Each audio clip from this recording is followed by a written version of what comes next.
The causal way of thinking, the effectual way of thinking is very, very important to learn, because things and projects worth billions can be done with very less amount of money, and so that learning is not there. All the universities and colleges and business schools, and they're churning out people with that mindset. So now, Sajva, you understand? In you know what did Vietnam? A quick story. Yes, sir. Amna, is important for you. I hope this message will go somewhere, inshallah, Amna Saba. And जी sir. the the Vietnamese government, they were facing a problem of child malnourishment, and the kids were dying. And you know what happened? They asked for European Union funding. They asked for 10, $15 million. We need money. Our kids are dying. So the money and grant was given to them. And you know, when the grant is given, what happens? The grant givers, you know, Amna, what they say? That we will send our consultants. So consultants from Denmark and Europe came. And you know, 30, 40, 50% of the grant is spent on their own consultants. And they spent like 6 months. I think it was $40 million. And they spent a lot of time. And you know what the suggestions they gave? They gave a report. And the report was that the people of Vietnam are suffering from malnutrition because of low education. Literacy rate is low, and sanitation problem is there. Water is not, quality is not good, and hospitals are not good. So the Vietnamese government needs to work on these four areas, and to work on these four areas, you need another $500 million.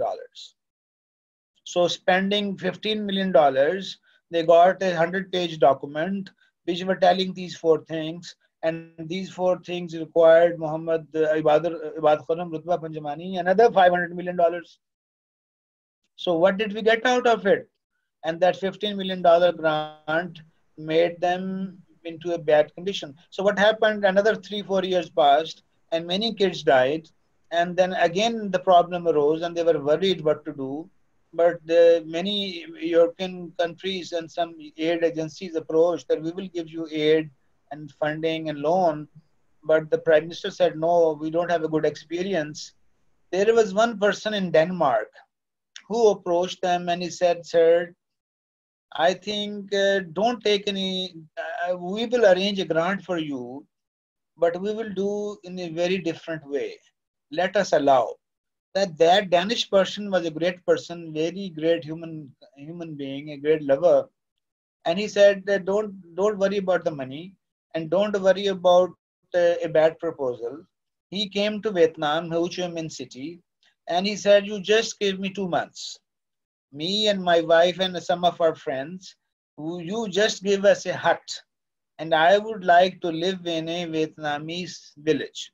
So Amna, he spent few weeks of his life in a Vietnamese tent, the effectual approach. Who you are, what you know, who he learned, he made them friends, learned few words. He said, let me understand what the problem is. How can a consultant understand and write a report on them? By just collecting data, by just asking questionnaires. So he spent a lot of time there. And what happened was, after 3-4 weeks, 5 weeks, he said, wow, I have found the problem. Sanitation is not a problem. Water is not a problem. Literacy is not a problem. Bad roads is none of the things which have been mentioned by economists, none of the things which have been mentioned by social scientists, none of them is a major problem. These are small problems. The big problem lies somewhere else. And you know what the big problem was, Amna? To their surprise, the biggest that. What was it, sir? The biggest problem was that they did not wash hands before eating. Oh my God.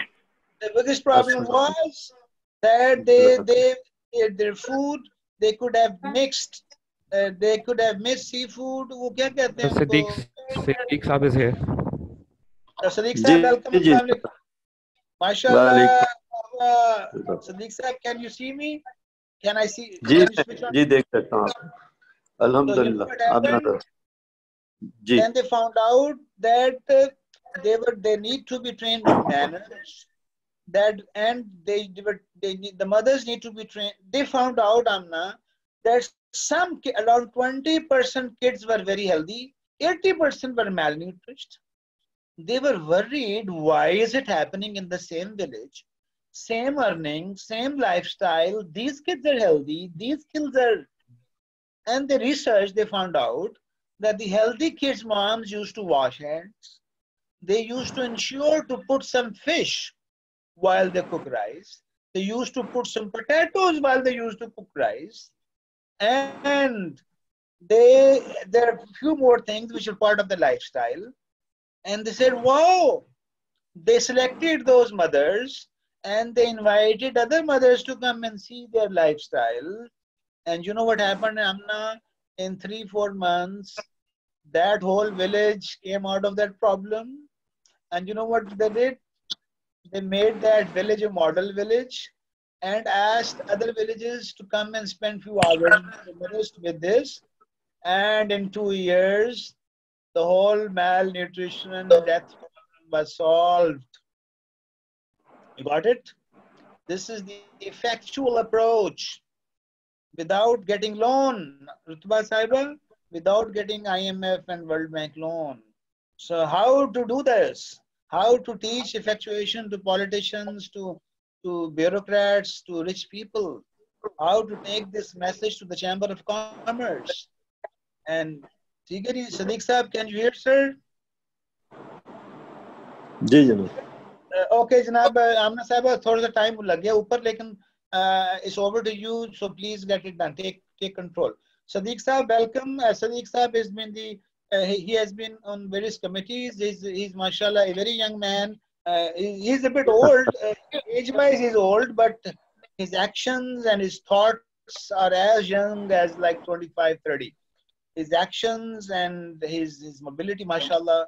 And gentlemen, you can't see him. I think his camera is not working.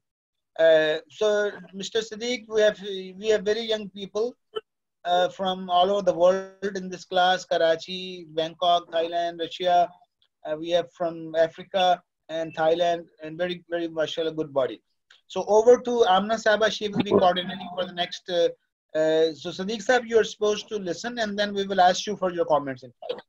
जी ठीक है. Please. Assalamualaikum everyone. Welcome Sadiq Saab. Thank you so much for being here and for agreeing to join us for this debate, which is very relevant to your presence. Sir, basically हमने हमारे सारे जो students हैं program में उनको हमने एक task assign की कि आज के दिन हम एक debate रखेंगे. English, मगर please. usually debate. Oh right, sorry.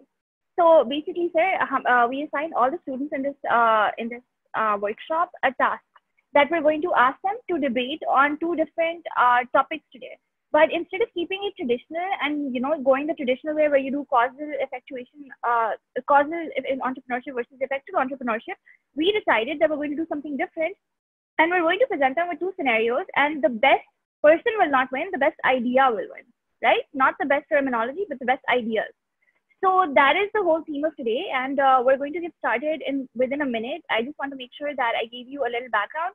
So basically, the prompt that we gave the students, sir, was that scenario 1, team A, is basically going with the scenario that the Prime Minister of the country is worried that he's promised thousands of jobs for the youth of the country, but obviously the current economic climate of the country is not good, and the COVID-19 pandemic has made things worse. Inflation has gone up and many people have been laid off, and universities are still churning out thousands of graduates who have no employment prospects. So because of all this, to rectify the situation, the Prime Minister has made a task force, which our students are going to be a member of in Team A, and they allocated approximately 200 million rupees for an initiative to promote entrepreneurship. So as members of this task force, they are faced with the challenge of putting their factual and causal entrepreneurship knowledge into action and coming up with unique, innovative, and effective ideas to promote entrepreneurship in this country and create new jobs. Meanwhile, sir, Team 2 has been assigned is your team. So Team 2 has been told that Mr. Sadiq Sheikh, an industrialist and philanthropist from Karachi, realizes that his beloved country is going through trying times. So, even at this age, Mr. Sheikh, having served on the board of Indus Hospital, and simultaneously managing various education health initiatives to help the people of Pakistan, also as a senior member of the FCCCI and Karachi Chamber of Commerce, wants to, kind of transfer the knowledge from the ups and downs that he's seen in his entrepreneurial life and leave a thriving entrepreneurial youth behind, which is why he wants his strong network in the government and business communities to help his fellow countrymen. And he, along with his friends, has approached our team, our students who are going to be a part of Team B, and requested them to come up with a foolproof and reliable plan that can promote entrepreneurship in the country while also creating more jobs. So as the students of this course, they've been tasked with the challenge of coming up with unique and effective ways in which they can truly harness the spirit of effectual entrepreneurship to create new jobs and mitigate the risk of rising unemployment in their country. Now, that's enough talking from my side. I hope Team A, you're ready with your opening speech. So please tell me who your leader is and go ahead. Thank you so much.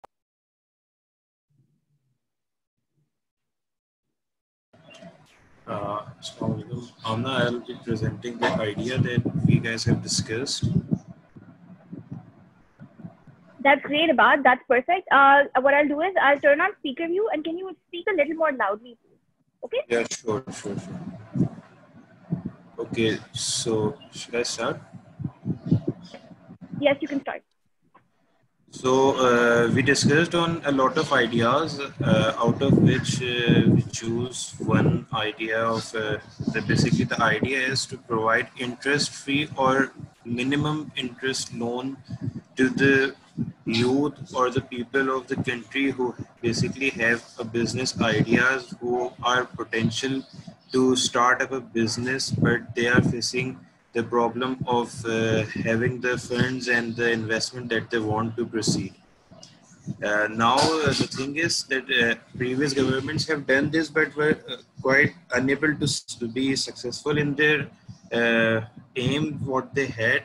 The reasons were because of lack of transparency and all, but the thing is how we will be doing it is that we won't be only providing the loans just by just providing the loans. We also thought that we would be setting up many incubation centers or training centers, or we would be collaborating with the current institutes that have been providing entrepreneurship studies or that have been teaching the youth.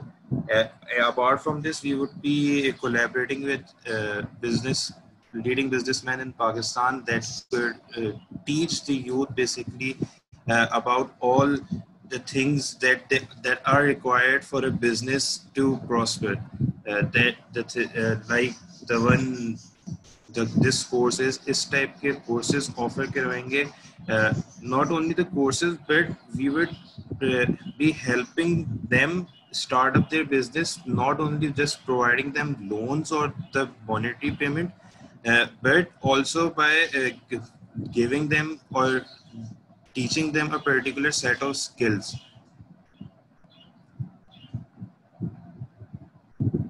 So that is basically what our idea is. Okay, is that it, Ibad? Are you done? That's it. That's it? Yep. We can come okay, back great. to Thank you so much. Gigi, thank you so much, Abad. Thank you so much for giving us that opening speech. Now, I would invite the leader from Team B to please come forward and, give their opening.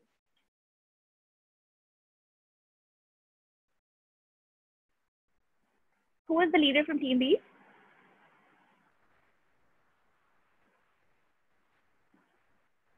Guys, please unmute yourself or use the chat window to let me know so I can unmute you. I think it's Murtaza Muzammil. Sir, I'm part of Team A. Yeah, I think Isha can go forward from Team B. Isha, are you here? Okay. Isha is not here. Amna, can I add? Yeah, Isha I would propose either Mariam or Isha to go with the. Yes, exactly. Isha can go. Ma'am, just give me a second, please. Okay, sure. Who wanted to add something? Beta will open the G. Yes. Yeah, Murtaza Muzammil would like to add. We also discussed something last night in Team A, which I think Ibad missed. So can I add it right now? We discussed Sure. that in. Okay. Go ahead. We discussed that Pakistan also needs to invest in its IT sector. As compared to India, we only have $1 billion revenue, whereas India has around 142 billion. So our IT industry is very much underdeveloped and underemployed. So we would also like government to invest in this sector. And there's a very big misconception that only computer science students can work in this sector, which is wrong, which is not true. So there's a lot of opportunity here for the BBA students and anyone, in fact, with some courses, with some learning, a lot can be achieved in this sector. Okay, that's great, Murtaza. Thank you so much for your for that point. I would again, request Team B to present their view so that we can open the floor for moderated rebuttals. Okay. Hello guys. I'm Isha and I'm representing Team B. Okay. This man should make certain NGO or a platform for young entrepreneurs and startups to help them run and make contacts on profit sharing basis, so that once the entrepreneur or the business stands on its feet, it helps grow other businesses through the same platform. This way, there would be an ecosystem of the sustainable entrepreneurs and businesses, which in future will grow stronger and help other businesses. We can also arrange workshops on this platform. Okay. What about Abdullah? Does he want to say something? Add something to what you said from Team B? Was it Abdullah who said he wanted to ask something? Yeah. Abdullah, if you want to go ahead quickly so that we can move forward.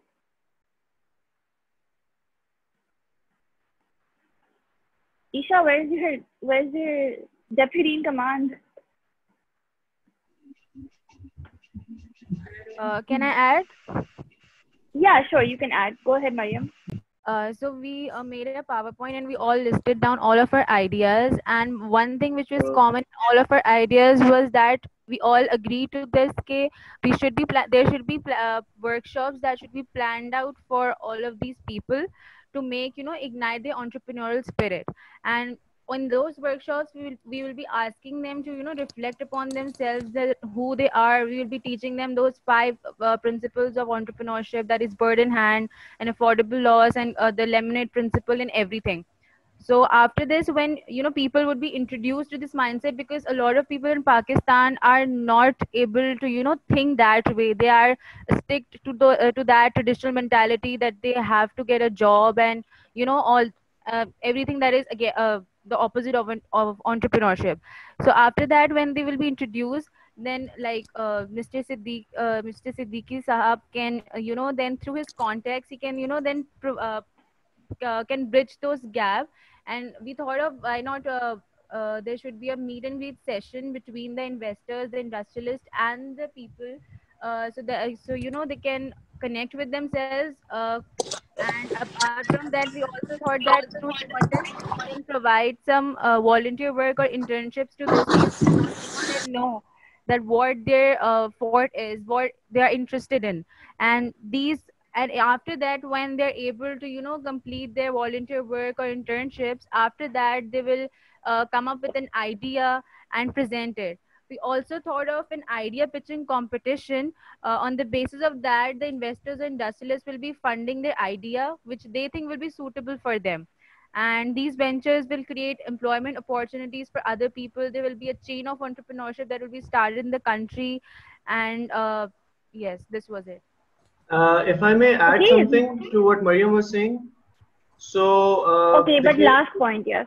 Okay, so the case that we were given was quite an interesting one, because it got me thinking that there must be a number of other people like Mr. Siddiqui as well who might want to actually give back to society. So what we actually ended up doing is doing a bit of our research and finding out that how can we bring all such potential people under the same banner, so that we ensure that the resources that they want to actually give back are invested in the most efficient manner. So if I may share my screen as to a possible solution that we came up with in this regard. One second. Okay, sure, go ahead.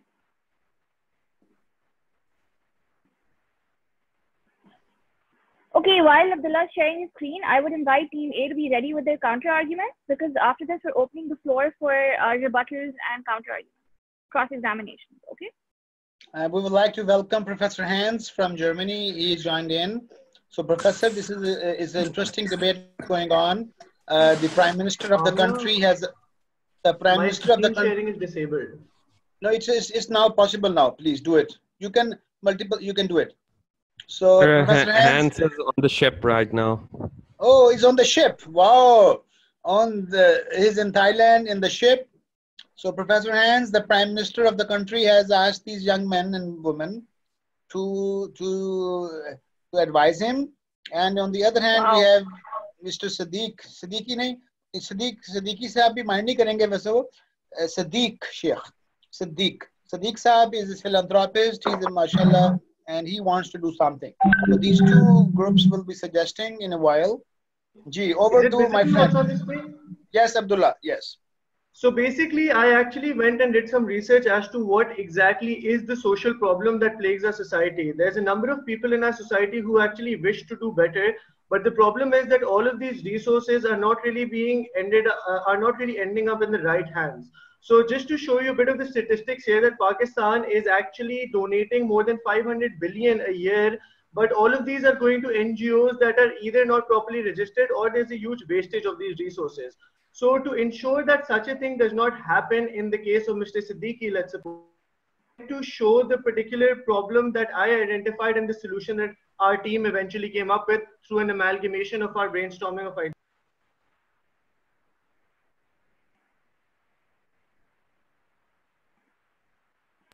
Yeah, so basically this is our solution statement, which deals with what exactly is the problem. The solution that we came up with was the application called as Sahara, in which I will display in the next slide. But the skills that I learned from this course, it taught me to identify certain key questions that need to be answered. Firstly, what is the solution? As you can all read, it is a public-private partnership that operates in the form of a mobile application. The reason I chose a virtual medium in this scenario is because, of course, prevalent conditions do not allow for a lot of interaction between people necessarily, but that does not mean that we cannot actually have a virtual medium through which we can reach out to the relevant people who are in dire need of our help. So to just show you a very rough interface that we were able to come up within the last day only as to what our solution would look like, this is actually the face of that application. If we come up with an application that has a multitude of features that can collect all of these various NGOs and bodies working in particular fields under one roof, and thus give the access to all of these middle class people who would not otherwise know about how to access these rights, I feel like that we can go a long way in addressing this problem that Mr. Siddiqui himself is very much so concerned about. So if you can just go bit by bit, there's 3 different steps to this application. One for people who wish to reach out for help.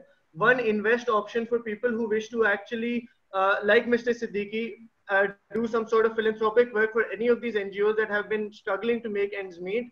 And once you go deeper in, you can see how all of the various different forms of aid that people might be need has been categorized in a very user-friendly manner, be it health, rights, your education, animal welfare, even and energy have not been overlooked. Once you even go deeper into when any particular department, let's suppose rights, even they have been further categorized for the assistance of the user. Even one particular right, such as women rights, then further goes into all of the various organizations that have been working in these departments for the benefit of these underprivileged and marginalized groups. So if somebody like Mr. Siddiqui, let's suppose, in the future wishes to do something in the field of women rights in particular, he can reach out to any of these various groups and actually give his donations, and through this application's algorithm actually track where his money is being used, instead of just leaving it to the word of mouth, something which is unfortunately not very clear in our society. Now finally coming on to what led to the ethos behind the coming up of this application from our team. So it comes up to our team's founding values, the values that have been imparted to us through this course, meaning that we have to create a sustainable project, something that we do through the collaboration of not just 1 or 2 people, but through everybody whom we can actually reach out to, since they are all our resources at the end of the day. And then the eventual point coming into inclusiveness, in that we don't leave anybody behind. Anybody who wishes to be a part of this venture, no matter how small or big, donating any amount whatsoever, should be allowed to actually come on board. So the values have also been laid down here. Of course, this was a very rough scale project within a couple of days, but I'm sure if we're given more time, so we can come up with a more formalized venture that we can undertake with Mr. Siddiqui. That's all I have to say. That's wonderful, Abdullah. Thank you so much. Thank you so much for presenting this. This is very impressive. Loving the hard work that you guys put into this. Now let's open the floor for, if anybody wants to go ahead and congratulate him, that would be in order. And then we can open the floor for cross-examination by team. Abdullah, can you close your screen, please?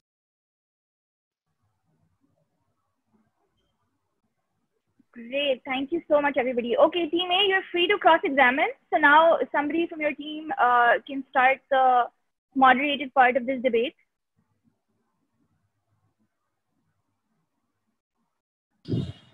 What was it that you don't agree with that Team B said? Why do you think your idea is better? Okay, so defend your idea.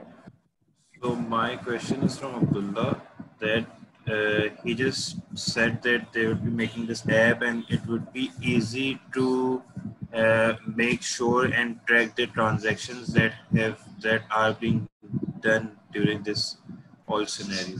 So bro, the thing is, I have a question that how will you do that through the app? Like you said, it is like hard to make sure and to make it transparent for all to like uske bare mein, for the transactions that have been made, but how will you do it through an app? Like how will you make sure that the money is not going in wrong hands? Like it's an app. I might have made like 2 to 3 accounts with different IDs or different things with it. So how can you ensure it that it would happen? Actually, the thing is that there's no need to make Abdullah, actually, make it quick, but next time I want somebody else who's not spoken to participate. So Ibad and Abdullah are not going to speak after this. Okay. Go ahead, you can make your point. No, actually, when it came to Ibad, that's a very valid concern in today's day and age. So our job essentially is the same as the way all of these digital mediums work, to essentially serve as a marketplace to connect those in need to those who wish to help. So at the end of the day, all of these organizations that I listed down, each one of them have their own portfolio. Of course, some are more accomplished in the field than others, but our job is to make the donor aware that all of these people are doing work in this relevant field, and therefore if you wish to help any of them in this regard, they can actually do their own due diligence at the end of the day, and whatever then satisfies them, they can reach out. As far as it comes to people who wish to receive help, then at the end of the day, all of these organizations are actually either NGOs or they are working at very minimal cost to cost basis. So in any cases, if anybody, be it you or me, wish to avail from any of their facilities, we can very freely do so. The problem, however, mainly is that us privileged people can very easily know which organization is working well in which field, but underprivileged people are not that aware of the NGO sector. So what we are essentially doing this is giving them the exposure to know that if they have a particular problem, which organizations are there doing work in that field so that they can accordingly reach out to them. I hope that answers your question. Great. Thank you so much, Abdullah. Now I would invite somebody from Team A who hasn't spoken yet to go ahead and respond to Abdullah or to present their idea in further detail.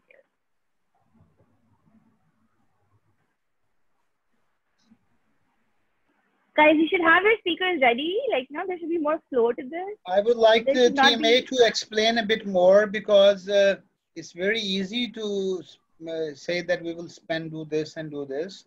200 million is a big amount.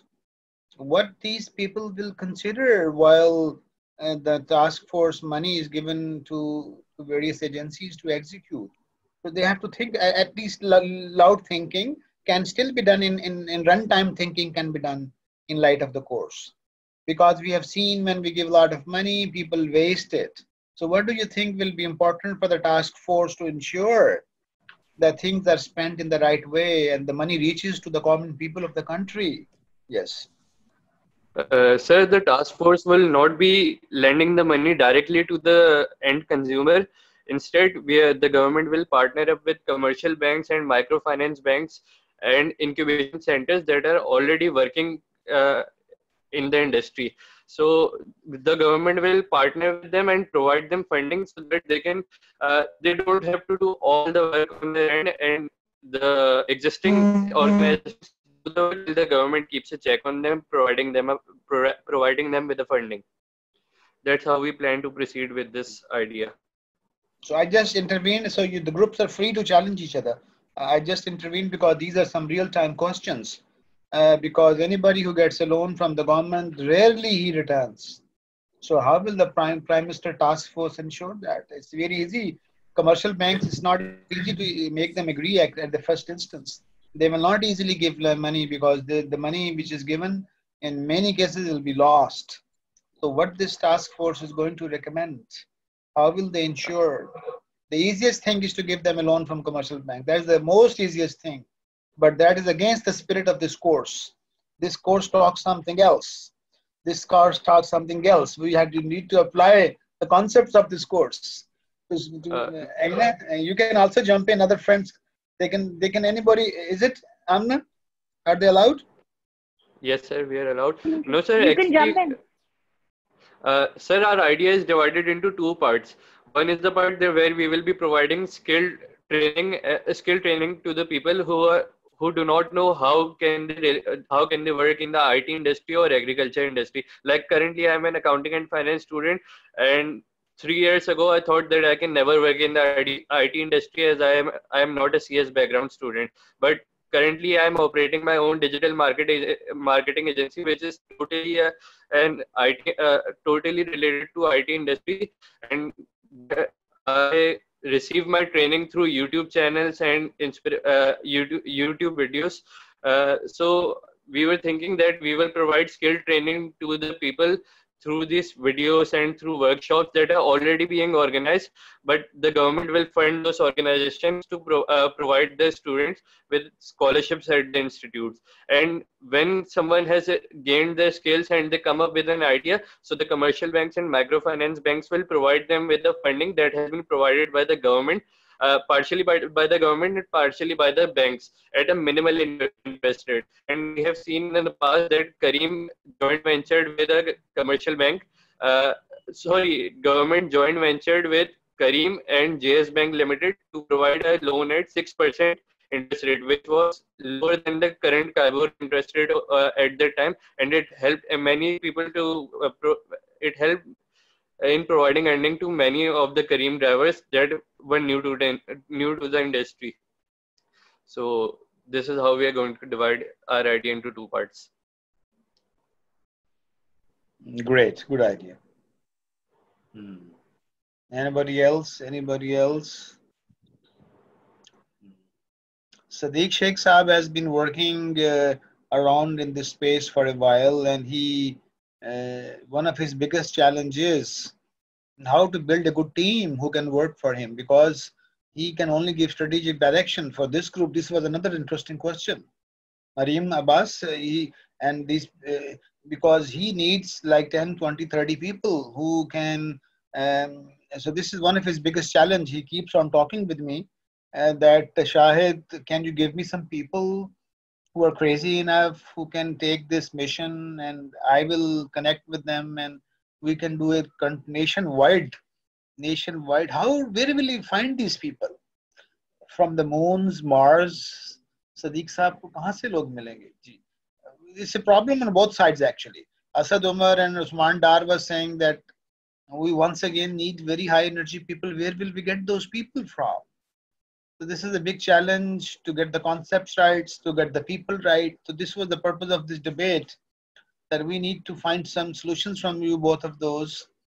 Sadiq Saab is right away listening and he is serious. And if there's a good idea, maybe he starts implementing right away. And kya khayal hai Sadiq Saab, aap serious hai na sir? Are you serious sir, Sadiq Saab? Sadiq Sheikh Saab is there? Yeah, I am there. Yes. जी sir, आपका क्या, आप थोड़ा सा explain कर देंगे कि आपका विजन क्या है सर पाकिस्तान के लिए, आप क्या करना चाह रहे हैं, just to refresh them so that they can debate more on it. Well, um, one is an inclusive kind of a development program. I don't know whether it is the right forum to explain it. You know that there are 17 SDGs, Sustainable Development Goals. For them, there are concepts available, 189 programs. In order to be successful in anything, the first thing is to have information and then know where to get this information from. From what I understand during the discussions, there is a cycle starting with training of the skills of doing that particular business. For example, raising a cow or drying a tomato. And then teaching entrepreneurship, giving access to capital. Well, this is where our Dr. Shahid, respected Dr. Shahid, generally says that you have to work without capital. As a matter of fact, there can be many ways of raising that capital. One is getting loan from the banks on interest, which is definitely not desirable or advisable. There are so many microfinance organizations like Akuat and the likes who give you loans without interest. But they make sure that your proposal or your project is viable and it works. They usually give loans to people who are already doing their business and they want to upscale it. For example, somebody has a thela and he wants to have a van or a truck. So that is scaling of the existing businesses. But I think the best way of for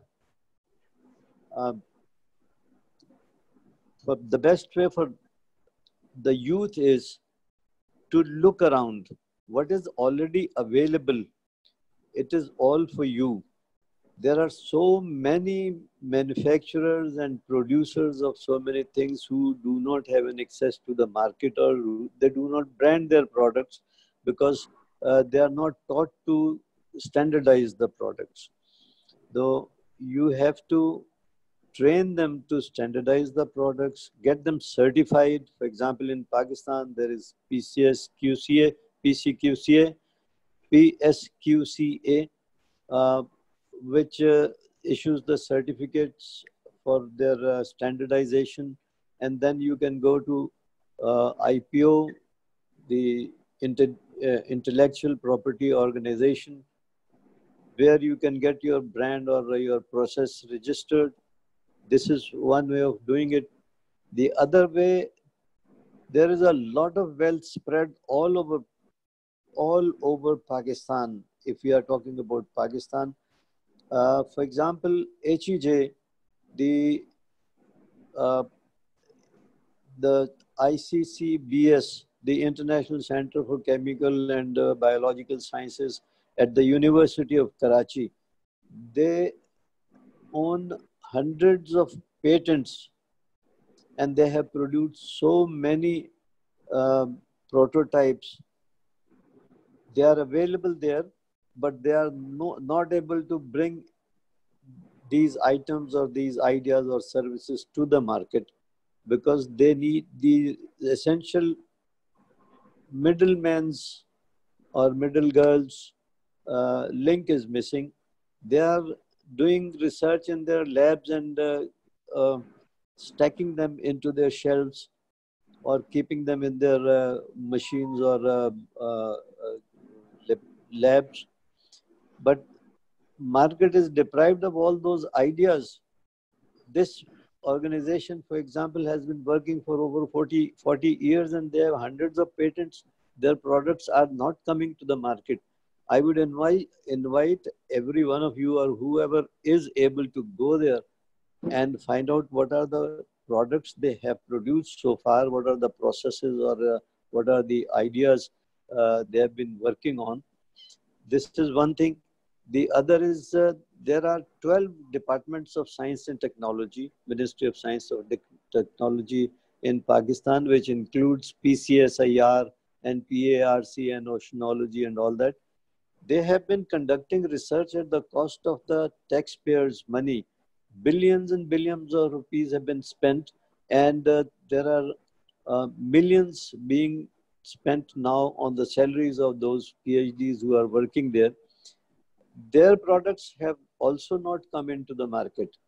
So there is a wealth of products and services available already on which researches have been conducted, and they have been shelved. They are saved in labs. They need to come out into the market.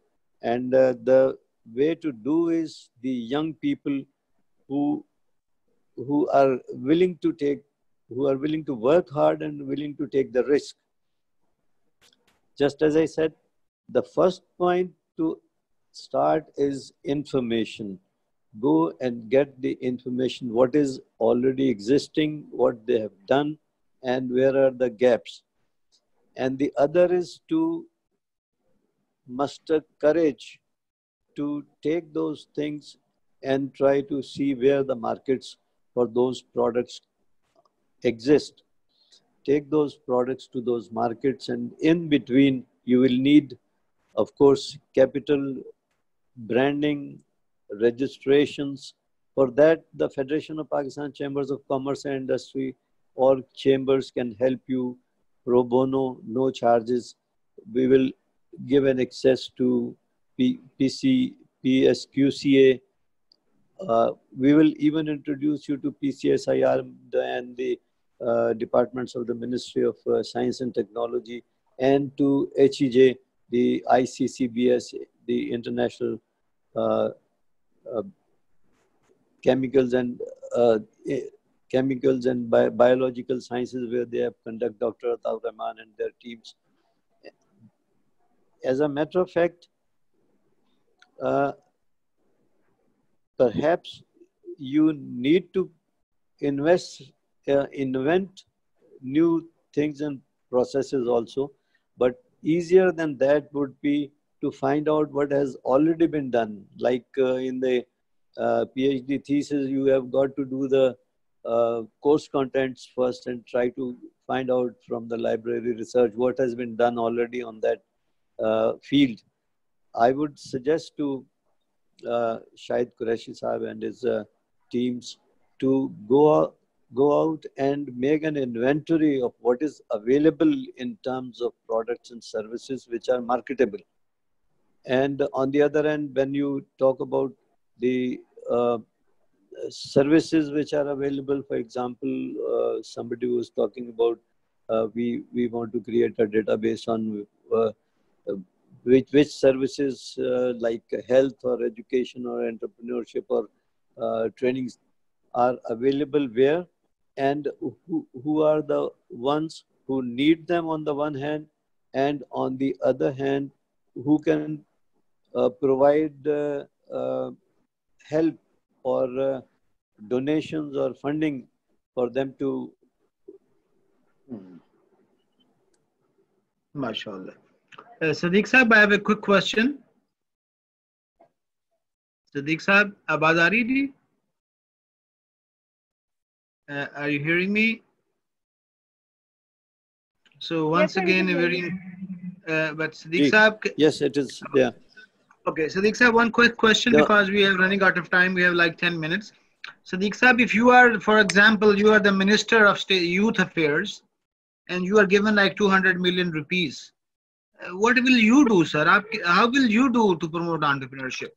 So we want instead of making it an announcement of this kind that we have a fund of 200 billion rupees for people who bring their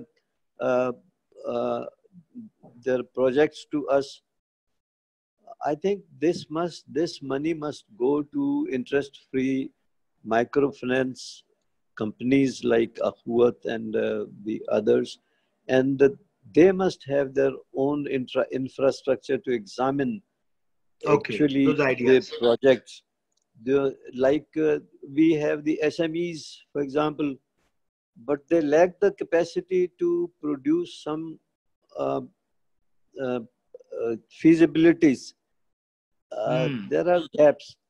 I think our entrepreneurs must be uh, trained and empowered to produce feasibilities, actual feasibilities for products or services, and then go to uh, the microfinance system and present those feasibilities. They will examine. This is what has been happening all over the world. They examine the feasibilities and see the viability of their businesses, whether they are whimsical or they are practical. So there has to be uh, an institution like Dr. Shahid to to teach them how to produce those feasibilities, how to test their viability, marketability, and then there was a term a long time ago which used to be very common. That project which is bankable will get the finance.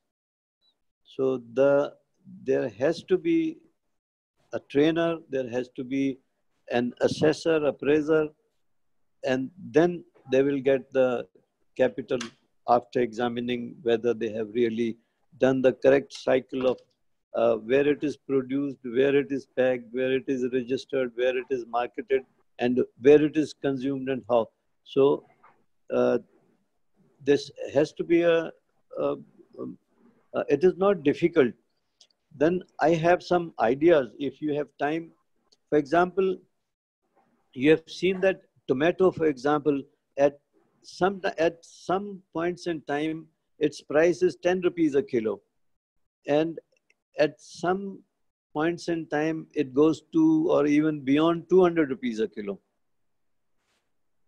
I assure you, if there is a regular buyer on their farm of tomatoes, they will be very, very happy to sell it to that buyer at the farm at 10 rupees permanently.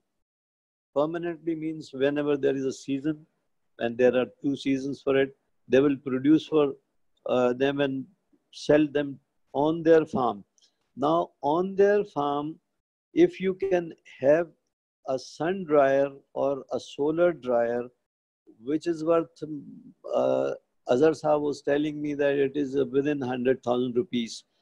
So if you have, for example, uh, 500 such entrepreneur young people who can install those uh, dryers at the farms of tomatoes, they are standardized, same equipment, same process, same standard.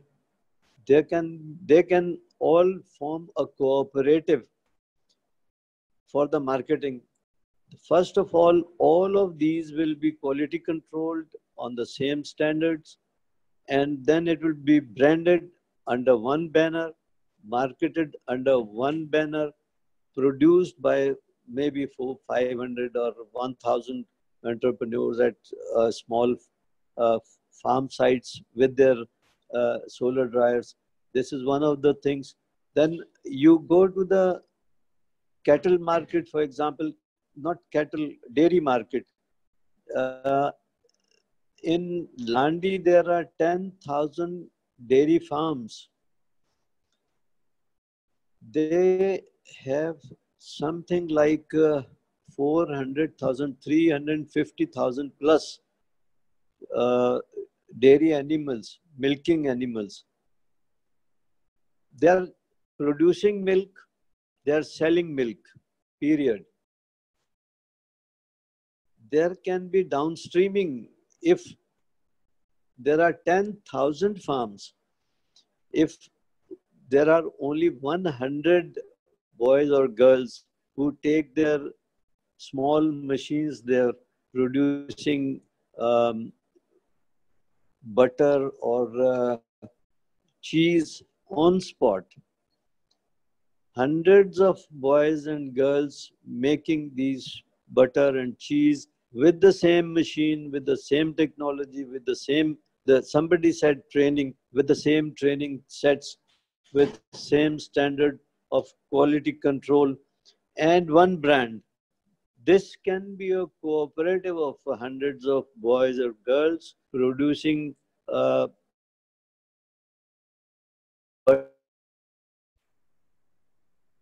products which have a longer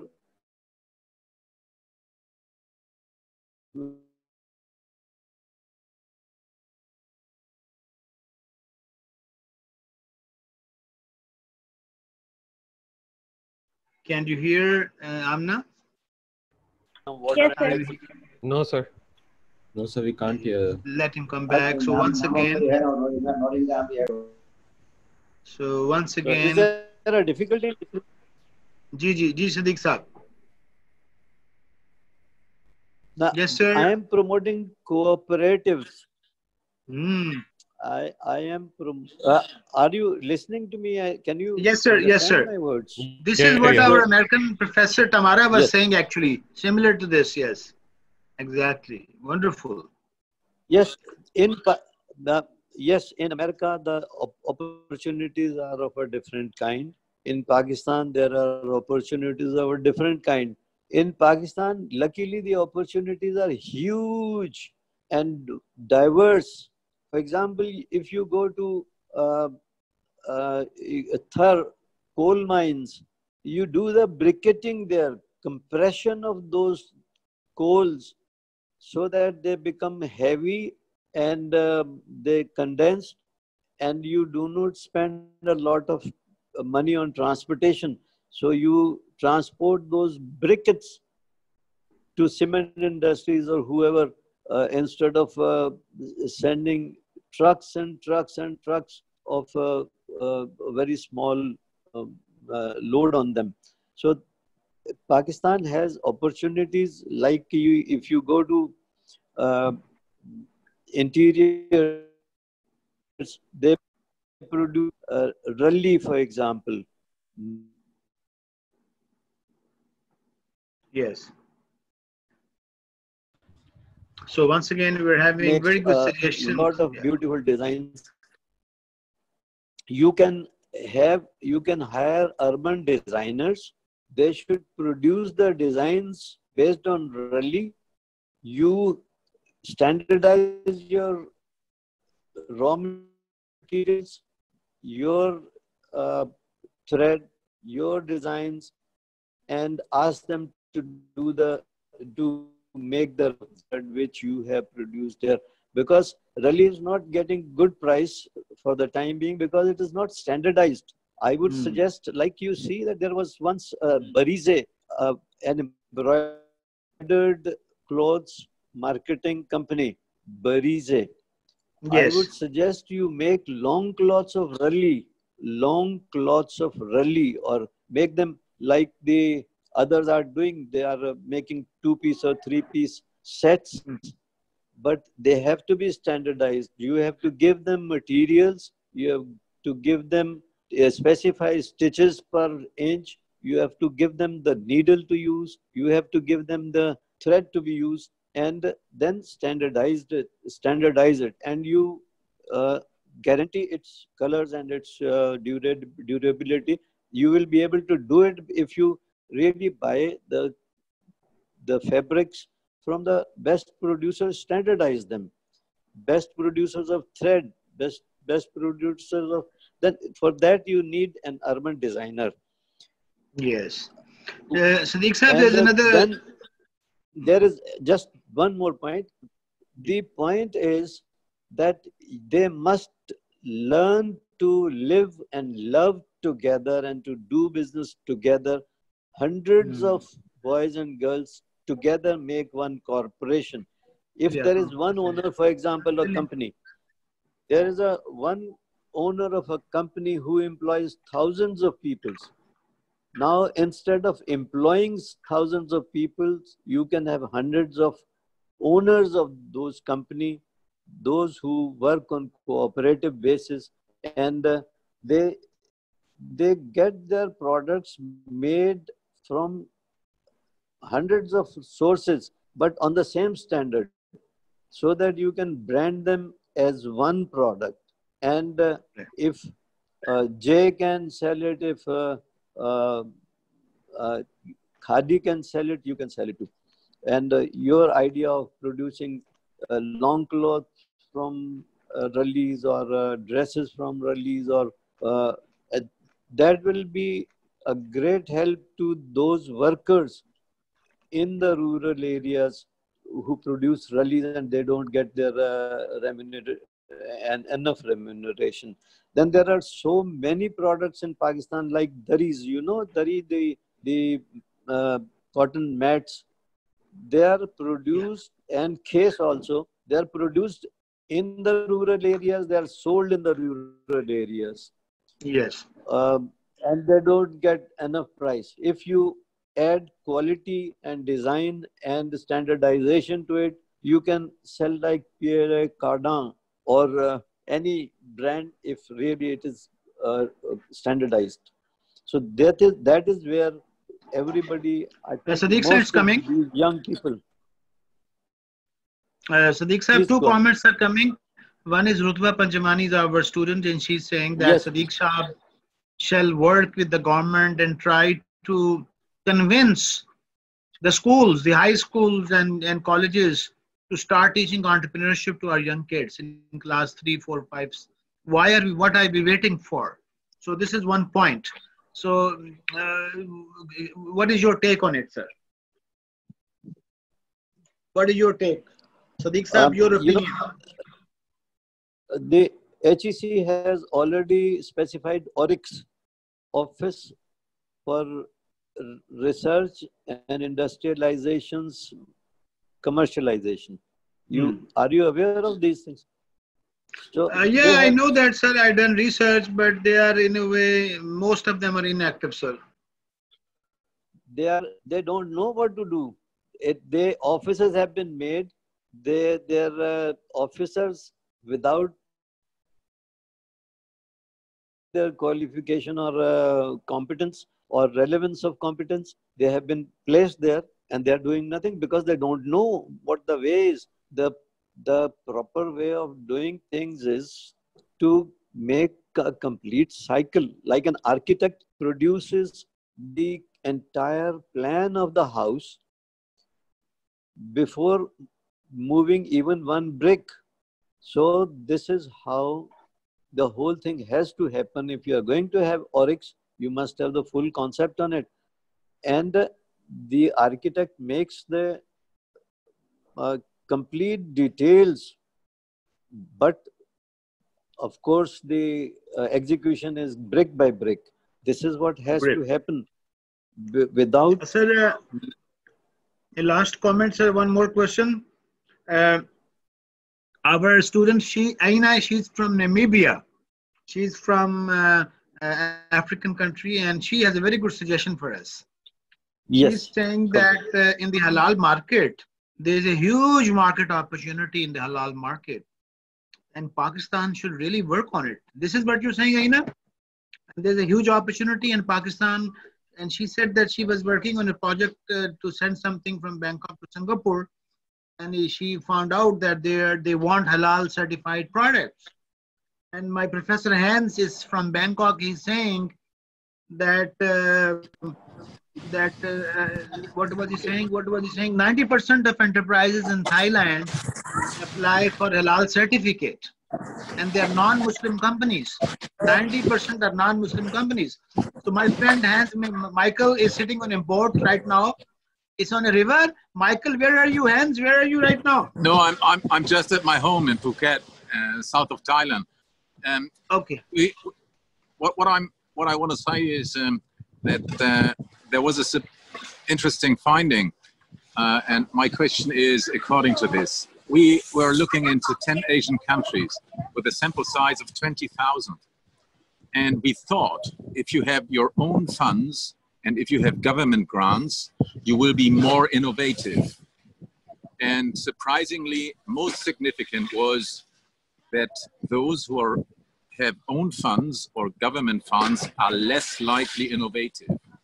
Oh. So how do you secure in entrepreneurship education and incubation and acceleration, how do you secure that the businesses which are created are innovative, because innovative businesses are more likely sustainable than non-innovative businesses? Great. Ji Sadiq Saab, what do you comment on halal, and what do you think? What can Pakistan do? People are suggesting us from Bangkok, from Namibia. Are Pakistan walo, jaag jao, jaag jao. Kaise jaage sir, Sadiq Saab?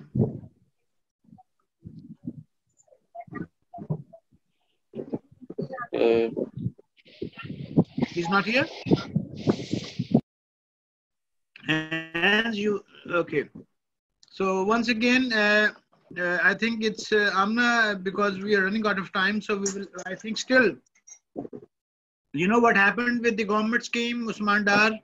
I was invited to just to share what happened. We went to the Prime Minister house 3-4 times, and eventually the commercial banks were asked to give loan of like 2 billion rupees, and a lot of exercise went into that, and eventually the scheme was announced.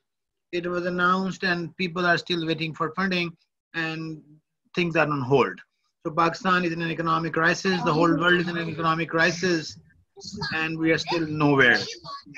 Sadiq Sheikh Saab's model is once again, he's trying to help Karachi University to develop an incubator. Can you please make mute? Okay.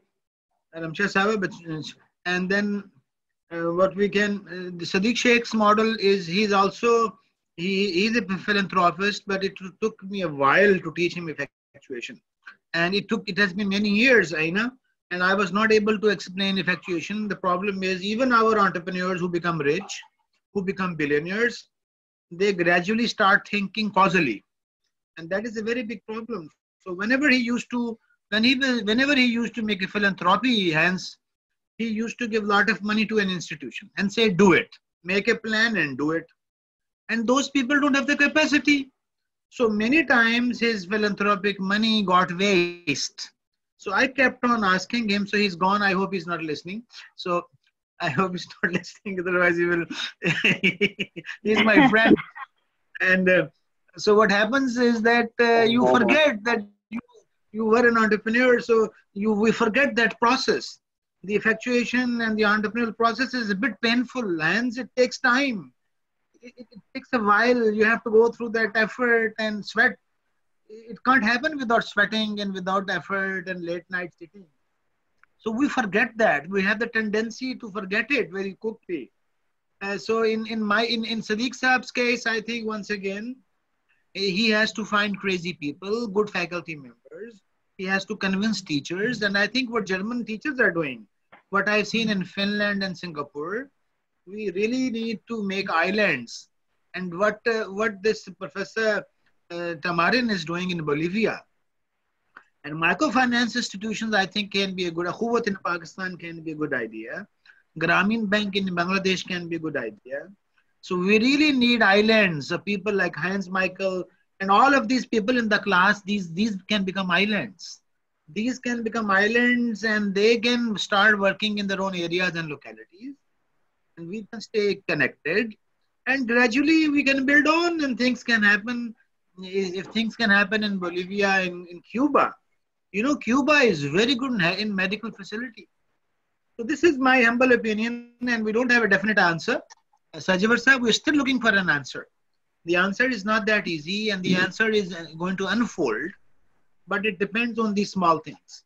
So rather than looking at grand policies and grand things, we need to look at small things. Hazik, you have one comment, and then I will finish and hand over to Amna for a tour to Washington, D.C. Yes, Hazik. Yes, sir. So, sir, I would like to discuss my idea of Group A that have already been discussed, but I'm gonna relate it with the NEP program of CED. So, for those who don't know what NEP is, it's basically a national entrepreneurship program. So, in that they teach entrepreneurial skills to different students, and there is no age limit. So, a person from like O levels can also take this session, and a person like whose 30s or 40s or even above that can take this session. So National Entrepreneurship Program is held in Hyderabad, Faisalabad, and Gujranwala. So what our idea is basically similar to what NEP is, but in our idea we are providing funds to those who don't have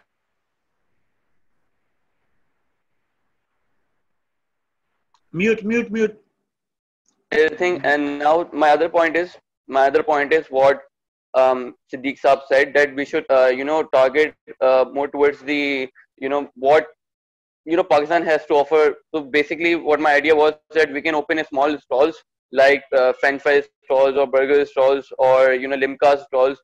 So these stalls cost very little, like if you go for a french fry stall, so it will cost you around 20 to 25,000 to set up a normal french fry stall. If you go towards a more customized one, so it might cost you to 1 lakh, but if you go towards the basic one, so it will cost you 20 25,000, and there is an earning of around 18 to 25,000 every month. So I've done a bit of research on this because I was keen to start my own business with this french fries thing. So we can hire, like we can talk to other NGOs and they can provide us people who are unemployed or who are facing difficulties with the current pandemic as well. And it's a sustainable business uh, because after this pandemic gets done, when we are done with this pandemic, so even then they can earn more from the franchise stall. So if we take out the break even, so the break even cost, like the break even time period for the break even is very low, like you can get to break even in 1 or 2 months, and then there's straight revenue. So Okay. that's my point. Yes, thank you. Jazakallah. So just to conclude, Hans, and you know what happened in this pandemic in COVID times, Hans, with only $2,000, if we followed the causal approach, Hans, we needed around $50,000 to do something. And with $2,000 money, the CED team, like 20 people of this IESS Center for Entrepreneurial Development, Alhamdulillah, Murtaza, you know what we did? We neither followed Siddiq Saab's way, and we neither followed the Usman Dar's way, the Prime Minister's way. We didn't go ourselves. It happened with us, actually.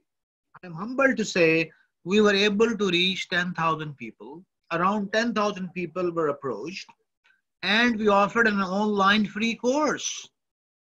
In this COVID, our faculty, our team, we were working for like 10 to 15 hours every day. We learned graphic designing, we learned video, movie making, editing. We made our own LMS. We got an LMS made by an IBA student whose name is, kya naam hai unka?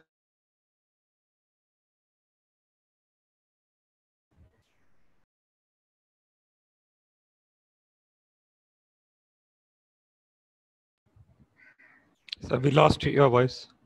Sir, we can't hear you.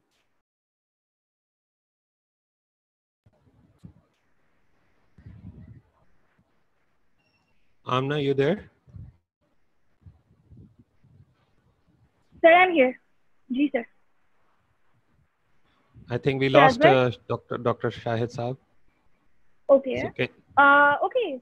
So you guys, that was pretty much our very interesting and very enlightening debate session. We didn't get to a lot of back and forth speed debating, as you can see, but instead what we ended up getting was a whole lot of ideas that will hopefully encourage us to think big, think outside the box, and benefit from the insights that were shared by Siddiq Saab. So I hope you guys agree with what I'm saying, and definitely use the chat box right now to tell me what you thought of this entire process, if you guys enjoyed yourselves, and that's how we will just wrap it up. And we'll have some final closing remarks from Sir as soon as he's back online, and then we can move on to the next part of today's session. So guys, right now is the time when I want you guys to give in your input. Did you enjoy the debate session? It was more like it wasn't like intense debating as much as it was mature, evolved debating. So definitely, tell me what you thought of the session. And sir, over to you. We wanted it to be more. We wanted it to be more intensive, more interactive, but I think it went effectual. So I learned a lot. I think I learned. And just to summarize, did you hear to me what I was saying? Did you hear what I was saying? We lost you for the last part. No, sir. So my dear, just mid-sentence. Yes. मैं कहाँ पर रुका था आजमी साहब? मेरी आखिरी बात क्या थी?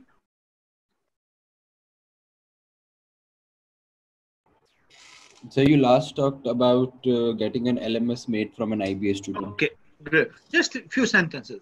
So we got that LMS made, and I got hold of my friends like Hans in Thailand, in Kevin in US, and Umair. So we got like 15, 20 faculty members, Sayyid Muhammad and Aina, all over the world.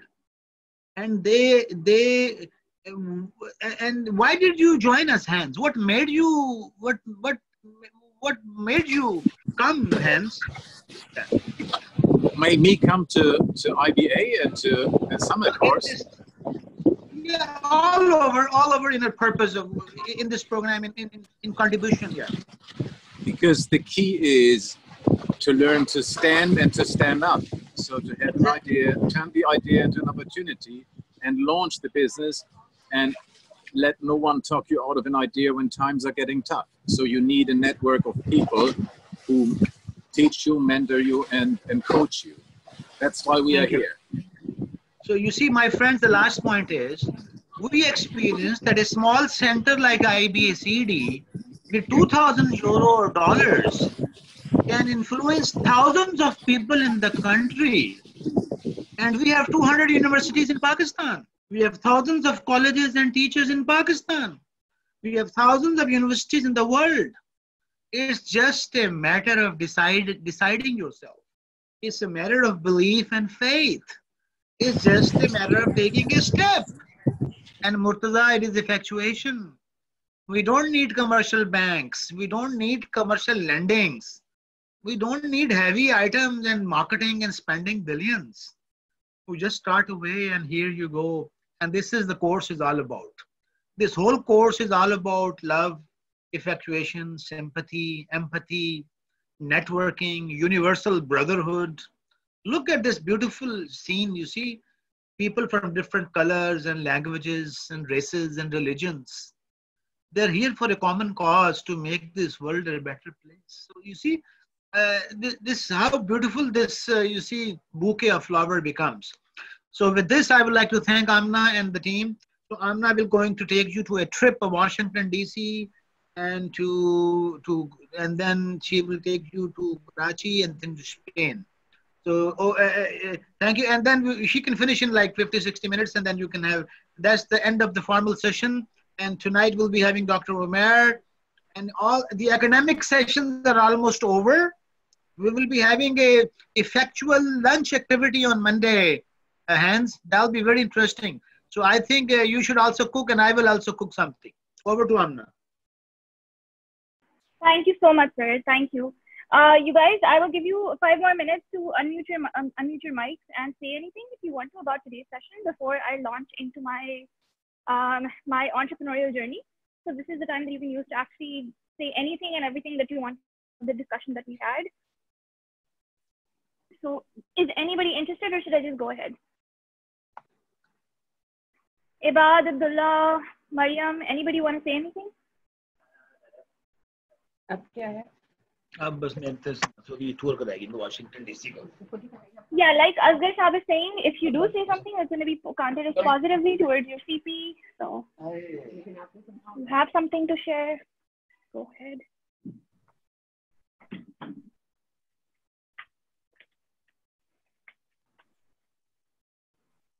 I wanted to ask something.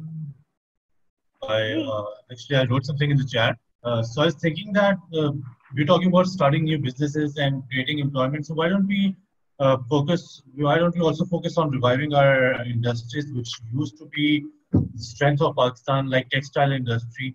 So I believe that because of lack of innovation in our companies and in our industries, we are left behind and we are no longer competitive in the international market. So what about how about we innovate, spend the money on innovation and R&D and become more competitive in the international market so that our exports can grow and we can earn more revenue, generate more taxes, and become more prosperous. Okay, that's a very good question. Sir, do you want to answer it? Anybody want to answer Murtaza's question or to add to it? No? Okay. Murtaza, the thing is, you said, why don't we become more competitive, right? That's what you're saying. The thing is that, right. So the thing is that in order to bring about societal change at that large level, we need to start from the bottom, right? So we need to start bringing individual change. And when you put enough matchsticks together, you end up with a whole, like a whole group of matchsticks. So that's the idea. If there's enough people who agree with you, if there's enough people who are doing what you're doing, then all of you can gather together and start something that is big enough to bring ripples in our society. So that's the whole point of courses like these, that we create enough like-minded people, enough differently minded people that they can gather together later then in different ways, in different fields, and actually, kind of spark that change. Because, all the greatest entrepreneurs in the world, what do we learn from their stories? From Steve Jobs, from Elon Musk, from, anybody and everybody, Bill Gates. All of these people, they started out small, and how did their societies change? How did their societies transform and become more tech savvy? How did they become innovating societies, and how did they become the cutting edge, creators of technology? All because somebody started at the ground level and worked their way up and then gathered like-minded people along with them. So if you know the Steve Jobs and Apple story, then you would know that Steve did not start alone. Jobs did not start alone. He had Steve Wozniak helping him. Because Steve Jobs was the seller and Steve Wozniak was the person who was designing the actual keyboards and the OS software for the computer, right? For the Macintosh, the first computer. So that's the idea, that you need to first of all believe enough in it that you actually dedicate your life's mission to working towards societal improvement and to working towards Pakistan's empowerment through whatever initiative that you choose to support. And then you need to find enough people who will back you up, who will support you, whether financially, whether simply by spreading good word of mouth, whatever it may be. But you need those people's support, because alone you're not enough. But if you have enough people with you on your team, right? That's where the team spirit comes in. If you have enough people on your team, the entire team can actually bring about major waves of change, of revolution, of improvement, of technological advancement. So basically, that's what you need to do. That आपकी इस तरह के programs, IBA, LUMS, इन सब का मकसद क्या है? Like sir says, it's not that हम क्या पढ़ रहे हैं. Because honestly, I mean, if you want to learn how to do balances and how to balance ledgers, you can learn that from any university in the world, right? Why would you spend all that money coming to IB and LUMS? The whole point of coming to IB and LUMS is that you create that network, and hopefully if you're using your time here productively and constructively instead of hanging out at Mubarak, then you know that, you have a limitless resources available in the form of your colleagues and classmates. And your network, not just your existing classmates, but look at your senior peers, right? What are they doing? Where are they now? How can you harness their knowledge, their experience, and their network to further your idea, your organization, and your eventual goal towards, societal improvement? So let's say that there's a lot of things that still need to be worked on in our society, whether it is for animal rights, for, the marginalized people, anything and everything. And for all of this, what you need to do is you need to start working towards it. Apne mind mein clarity leke aaye. What is the thing? How will you change it? Start an organization. That's what effectual entrepreneurship is all about. You don't need a lot of money. You don't need a lot of capital. All you need is grit, and you need the sheer passion and the drive. That is something you either have it or you don't have it. I can see that you have it. So what you need to do is you need to use that passion positively and actually start something, and then you need to start gathering like-minded people, useful people who will support you. And that's how your network will expand. That's how your bird in hand will become your biggest strength. That's how your crazy quilt will start expanding to the extent that XYZ might know ABC in Canada, in the US, in different countries, who might be willing to invest monetarily, who might be willing to, put you in touch with some organization that wants to, crowdfund your project or, to angel invest in your project. So that's how you bring about overall change in society. So immigration, leaving the country, if you're leaving the country in order to gather such resources and come back and benefit the country, that's still a different thing. But leaving the country forever and just moving on is exactly how societies don't prosper. Because you have to stay here and get your hands dirty in order to make positive changes happen. Does that make sense? Yeah, it does. Yeah. Okay, great. I hope other people are agreeing to this as well, because this is not on the agenda. But this is basically what I've learned after my undergrad and master's and everything in between, that this is how we need to work. That's why we're here. That's, honestly, since we have to start my journey anyways, we can just use this as the transition point. I'd never heard of Dr. Shahid's name before January, right? I didn't even know who this person was. I was just making my schedule for the spring semester, and I decided that this course sounded fun and I wanted to take it. And also people had told me that he's an interesting professor. So I said, okay, fine. And I took the course, and I can't tell you how eye-opening this course has been. And then these summer camps, I didn't know anything about these. I didn't know that the CED does summer camps. So, it's surprising how, despite having spent, my husband spent 6 years in IBA. I've spent like 2.5, but the point is, after spending so many years in IBA, after knowing IBA people for 8+ years, I did not know that we have these summer camps for kids, for teens, for, international students. So all of this is, it's all like a crazy quilt in formation, right? And that's what my story is all about, that, all these little dots, when you're looking, okay, how you have pixel images, right? Like, when you zoom into an image, you see the pixelated version and everything becomes kind of blurry, right? You guys know about that. So basically that's how life is. That when you're in the moment, you're inside that pixel box. So you can't see anything clearly. But it's only in retrospect, after 5, 10, 20 years, when you look back at everything, that all the dots form a picture, and the picture comes into sharp focus and clarity. And all of a sudden you have that eureka light bulb moment, and you go like, oh my God, it all makes sense now. In that moment, it made no sense. In that moment, it was really scary. It seemed very random. But now you realize that nothing was random, and everything was actually leading you towards this eventual place where you were supposed to be, spiritually, mentally, emotionally, professionally, in every way and shape. Okay, so let's get started with the lecture, you guys. Just give me 1 second. Let me turn on the light. Yes. Okay. So can everybody see me? Yes. Okay. Yes. Yes. And hear me, hopefully. Okay, great. Sir Hans said something. Dr. Hans said, and start science-based or science-added value. Absolutely. That is so true. So yes, he's like what he was saying, that you need to. Sir Hans, you want to say something? No, I just want to add, if you have a product idea, try to connect with engineers or science-based people and add science-based value. So my example, if you just produce a t-shirt and you have a great design, it's easy to copy. If you add science-based fabrics, for example, a specific fabric which is used in gyms, or specific fabrics when you are on a boat and sailing, then you can create products science-based. So add science-based value. Search in science how you can add something unique to your product, science-based, because this is not that easy to copy. Right, absolutely. I will absolutely agree with what Dr. Hans is saying. You need to connect with people who can actually further your product and find science-based solutions and science-based breakthroughs to kind of further your country's economy and, do what you were saying, Masiza. Okay, now I'm going to start sharing my screen, and let's get started on this. Okay, so you guys, the reason we're going to be actually discussing my entrepreneurship journey at all is because basically, as you'll see, it's gone through everywhere and anywhere. I literally skipped the first 14 years because I thought that would make it too long. But even within those first 7 years of my life, I think I lived in 7 different cities. So this is everything after those 7 cities within Pakistan, right? Because my dad was posted in different little towns in Punjab.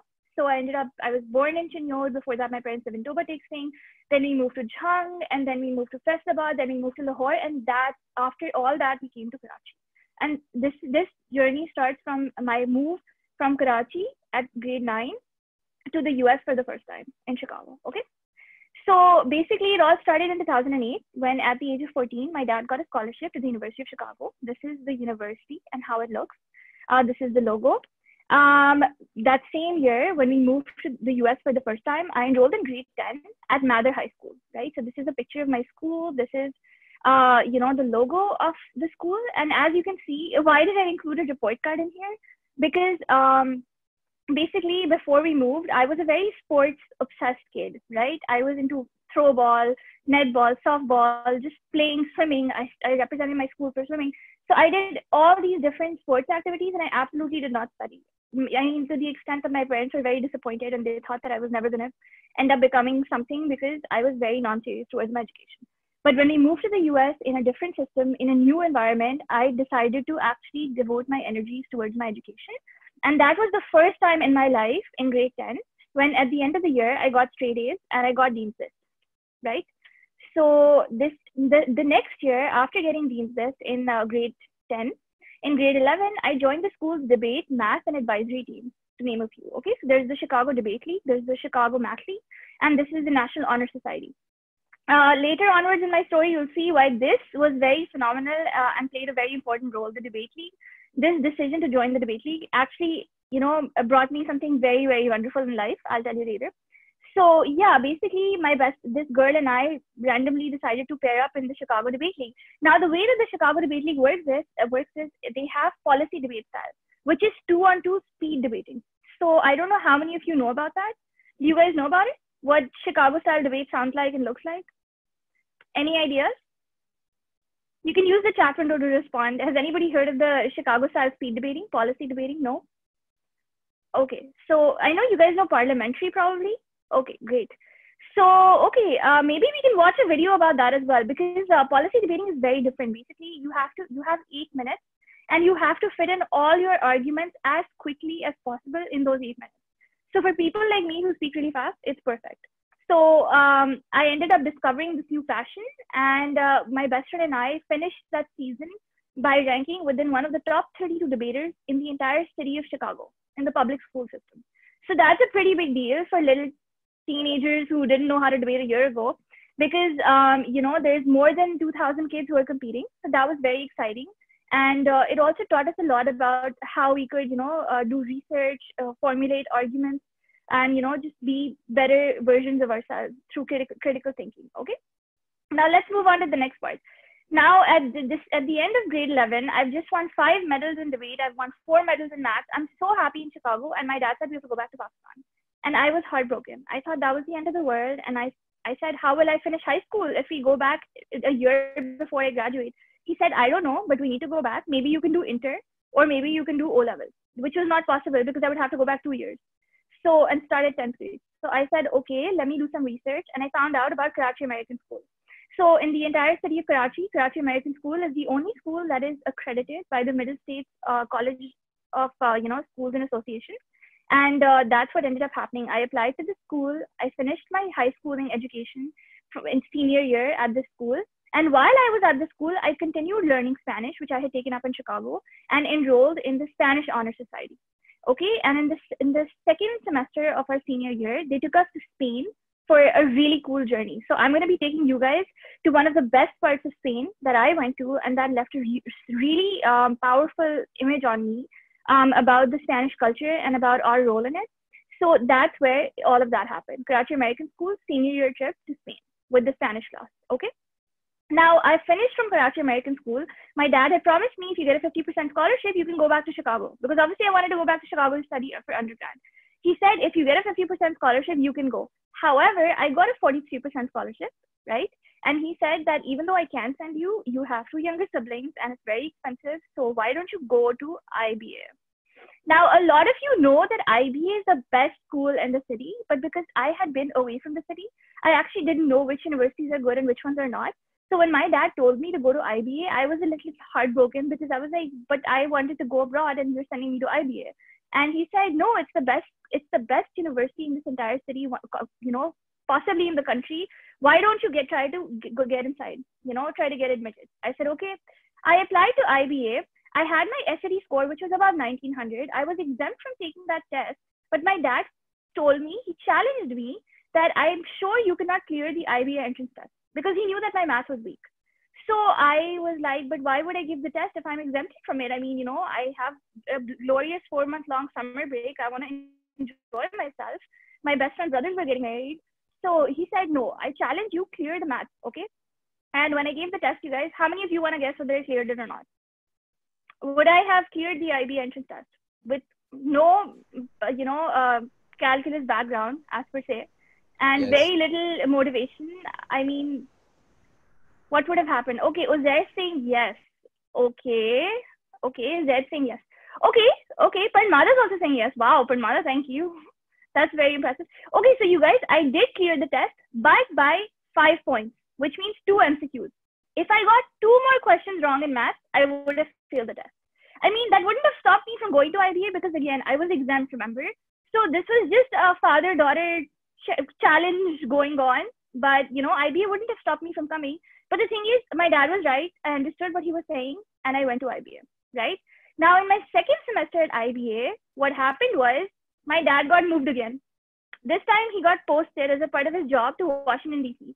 And I was in the middle of my second semester. I was in the 3rd week of learning French. And all of a sudden, there we go. We're moving to the US again.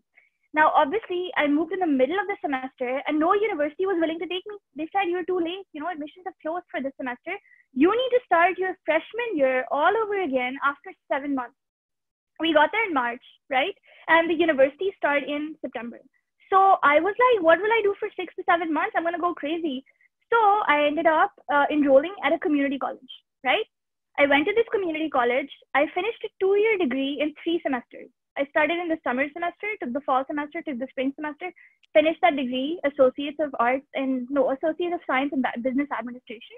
And I transferred to University of Maryland for my undergrad, okay? Now I'm studying at the University of Maryland. Everything's going great. I've just graduated, right? And I applied but I didn't know how to get my first job because economics is a very big field and you never know where you're going to end up, you know? I mean, you can do anything, but that's the problem. You can do anything, you don't know what to do. So I was almost done with my degree. I had no idea how I was going to use it. And I applied for an internship 1 semester before graduating to this company called Mott MacDonald, right? So this is the summer before graduating. I applied to Mott MacDonald. They gave me a summer internship, partial. So they told me I could work 16 hours a week, right? And I was very happy. I went there. I had never heard of the company before. Basically, they work on different USAID, DFID, and international development projects. It's an engineering, development, and management consultancy firm based out of the UK. So I'm working at this really fancy company in DC. I'm very happy, making some money. And they won their first Pakistani project. And I was the only Pakistani in an office of 11 people, okay? So all of a sudden, my boss comes into my room and he goes like, Amna, you're promoted, you're a full-time intern, and you're gonna work on this Pakistani project safety plan. And I was like, oh my God, are you serious? And guess what that Pakistani project was? It was a dam. Well, which dams are we building right now, you guys? Let's see. Who wants to guess what that project was? Oh, that's great, Dr. Hans, that's great. She went to UMD as well, that's amazing. And Dr. Tamara as well. Okay, you guys, who wants to guess what the Pakistani project was that I worked on? In DC, all of a sudden, unexpectedly. It was the Daimir Bhasha Dam project. You know the Daimir Bhasha Dam project that we're collecting funds for right now? When we were working on it in 2015, we thought it was never going to get built because it takes so long to get the red tapeism and the bureaucratic procedures in order.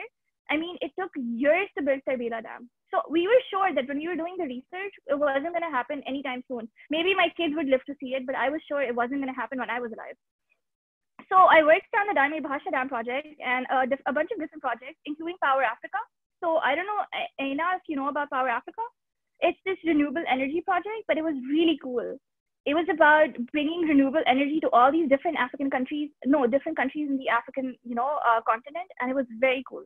So those were some of the projects that I worked on, and I was very happy. And they gave me my first job. So I got my first job at the same company that I was interning. I graduated from UMD. I was so happy, I can't tell you. And then my work permit expired. I had my work permit for 5.5 years in DC. My dad did not let me work because he said, focus on your studies. Now I'm at this job for a year. I'm having so much fun. It's like a dream job. And my work permit expired. And then I was like heartbroken. I was like, now what am I going to do? So my company sponsored me for the H-1B visa. Who knows about the H-1 visa in the US? The company basically, they said, okay, fine, Amna, don't worry. We really want you to be on board. So we're going to spend $10,000 from the company's budget and sponsor you for this visa, fill out all the paperwork, get a lawyer, so that we can continue to hire you. That's the work visa in the US. But you know what the issue is? The work visa is like a lucky draw. It's like you have a bowl and there's only 25% chances of your name coming out. It's like you're picking chicks from a bowl, right? And guess what? Odds were not in my favor. So I didn't get the visa. I was heartbroken. They spent all that money. They got it back probably eventually. But they spent all that money and I still didn't get the visa. And all of a sudden, I couldn't work in the US. I'm living in the US, but I can't work there. My world came crashing down, right? And I just lost all motivation. I just started staying in my attic all day long. It was like the end of the world for me because I wanted to work at this company so bad and they wanted me so bad, but I couldn't because my visa wasn't there. Okay, fast forward, I thought, okay, why not go for a master's in the US? And in fact, I'll go to Canada for a master's. Because if you go to Canada for a master's in economics, it's actually very cheap compared to an MBA. An MBA in Canada costs upwards of $100,000 Canadian. If you go for a master's of economics in Canada, it only costs $17,000. So, I said, I'll pay half of it. My dad will pay half of it and I can go to Canada. And that was the plan. But something unexpected happened. Now, who can guess what could have happened that brought me to Pakistan? Why would I come to Pakistan, right? I mean, I was all set to go to Canada, also in the middle of nowhere, University of Windsor. Yeah, obviously my dad got transferred. But before my dad got transferred, there was another thing that happened. You remember the slide is back behind? Let's look at the IBS slides for a second. Do you see what's in this slide? You see Munich right here? You see Rotman right here? So while I was in IBA, I decided to participate in this debate championship, even though it was very different from Chicago policy style debating, because Chicago, it's 2 people on 2 people, right? 2 versus 2. MUNs are a room full of people debating on one given topic, and only one person gets to speak at a time. So I thought MUNs were really boring because it wasn't as happening, it wasn't as powered up, there was no adrenaline rush, I mean, you have to wait for so long for your turn to come, and then you go and get 2 minutes, and then you go and sit down again. It was a little boring for me. Anyways, I was an IBA, and I decided to participate in my second MUN of my life, which was Rotman. While I was at Rotman, there were 2 kinds of teams from IBA. There were the people who were the champion debaters from IBA, and there were the people who were the new debaters from IBA. The champion debaters were actually the people who were organizing the event, right? The senior debaters. They had just won the Harvard World Championship, and they were very, very good at debating. And they were the judges, and they said, if you guys embarrass us while you're debating, we will get so mad at you guys. So I was one of the newbies. I was so scared. I was like, I don't even know how to do MUN debates. And there's a whole bunch of people telling you in their suits, looking really formal, that you guys better not embarrass IBA. Make sure you debate really well. It better be really good. One of those people, who is the Secretary General of the conference, happened to be my future husband. I didn't know this at the time. I didn't know this. We never even spoke. We never even were in the same committee. But that time, we were in the same conference, right? And we just added everybody after the conference. They added each other on Facebook. And, we forgot about it. And life happened. And then life really happened for me, right? I left Pakistan. I went to UMD. I went to Nova. I got my first job. I lost my first job. And now all of a sudden, after 6 years, this guy that I barely knew from IBA, from the Rotman conference, got back in touch saying, oh, hey, if you're coming to Pakistan, send me your resume. I can help you out find jobs. My friend told me to send him my resume. We started talking, and before we knew it, he was like, I think, this is it. You're it. And I was like, what? And all of a sudden, his family sent a proposal to my family. And we're in different countries, by the way. We haven't even met each other. My husband and I hadn't seen each other for 6 years. We are acquaintances. We're not even friends. And all of a sudden, this proposal comes, and my parents say yes, and his parents say yes, and they haven't even met, by the way. And before you know it, we are engaged. We're in different countries, and we are engaged.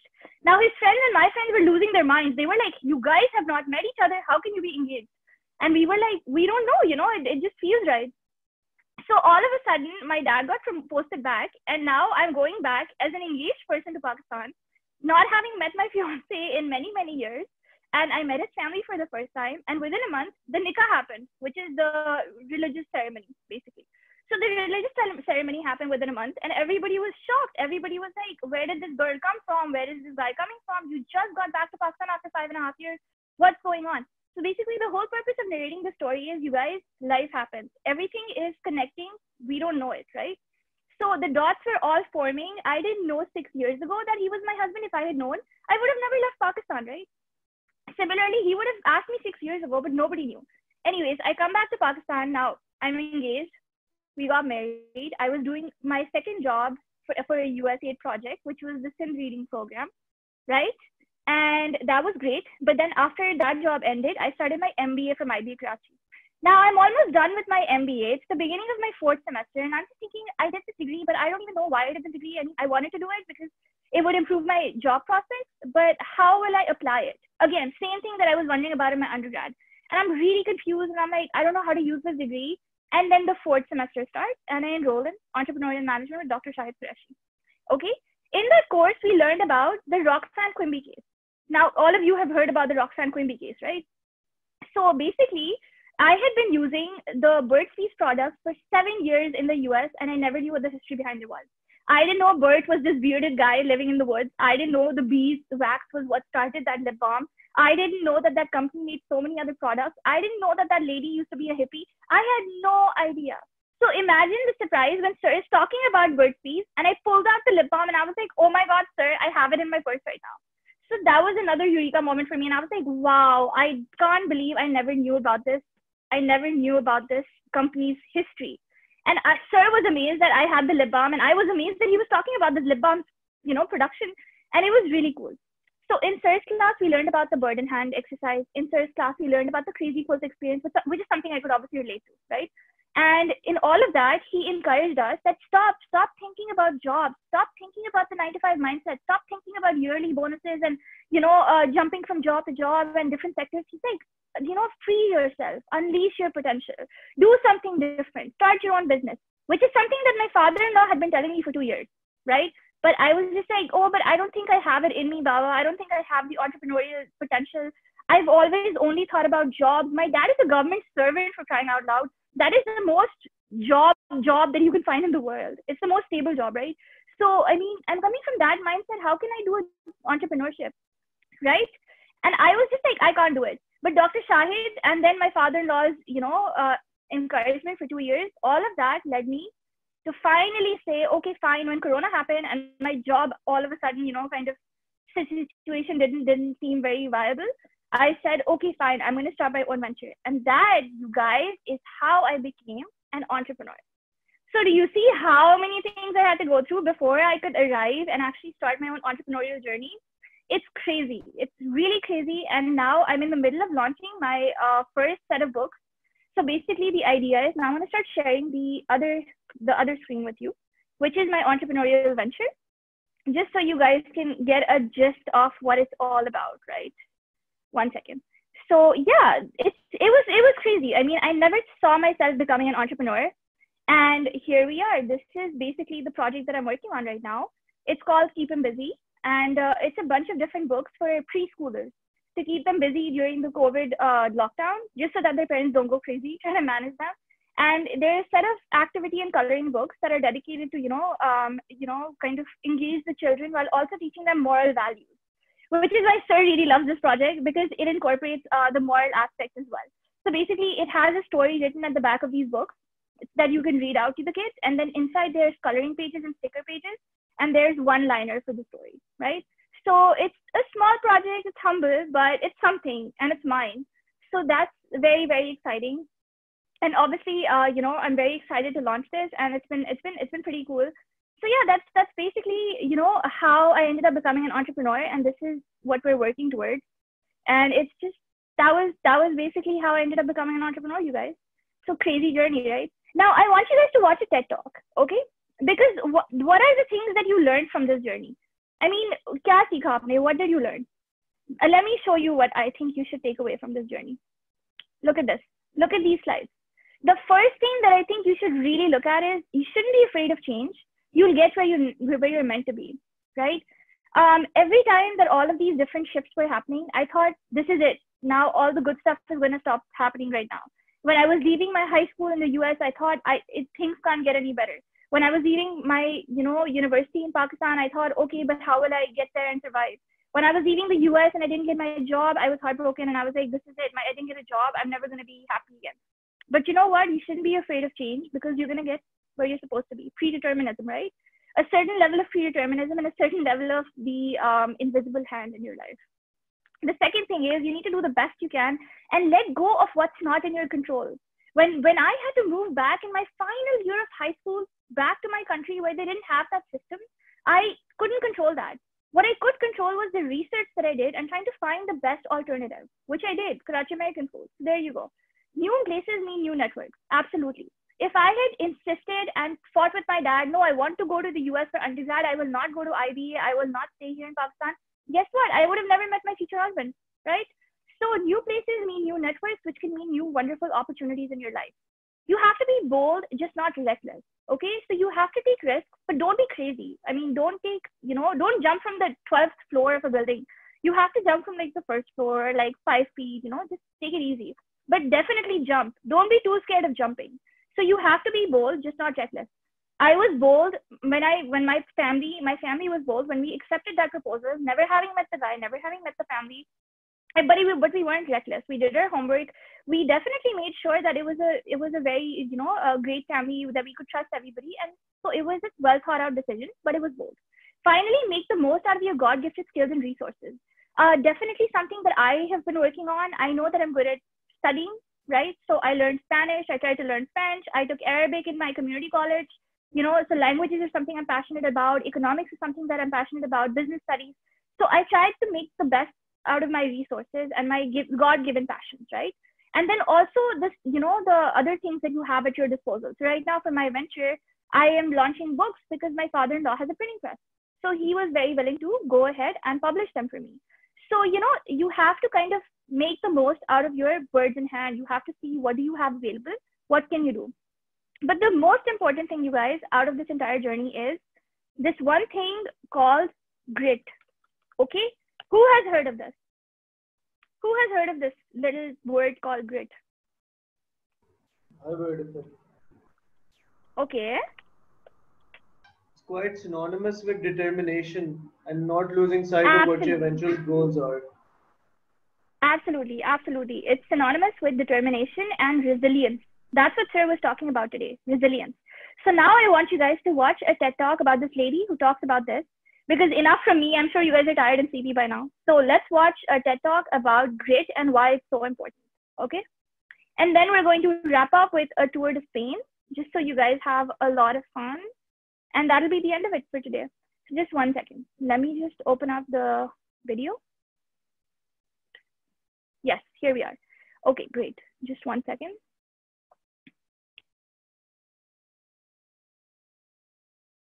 I also have to disconnect my speakers. 1 second.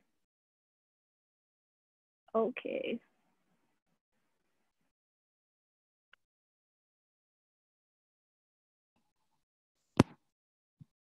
Okay, can everybody see my screen? Guys, please use the chat window to say yes or no. Okay, Padmada hasn't heard of this. Padmada, you're really gonna like the video then. Okay, great. So I'm gonna start playing this. Let me know if there's any issues, okay?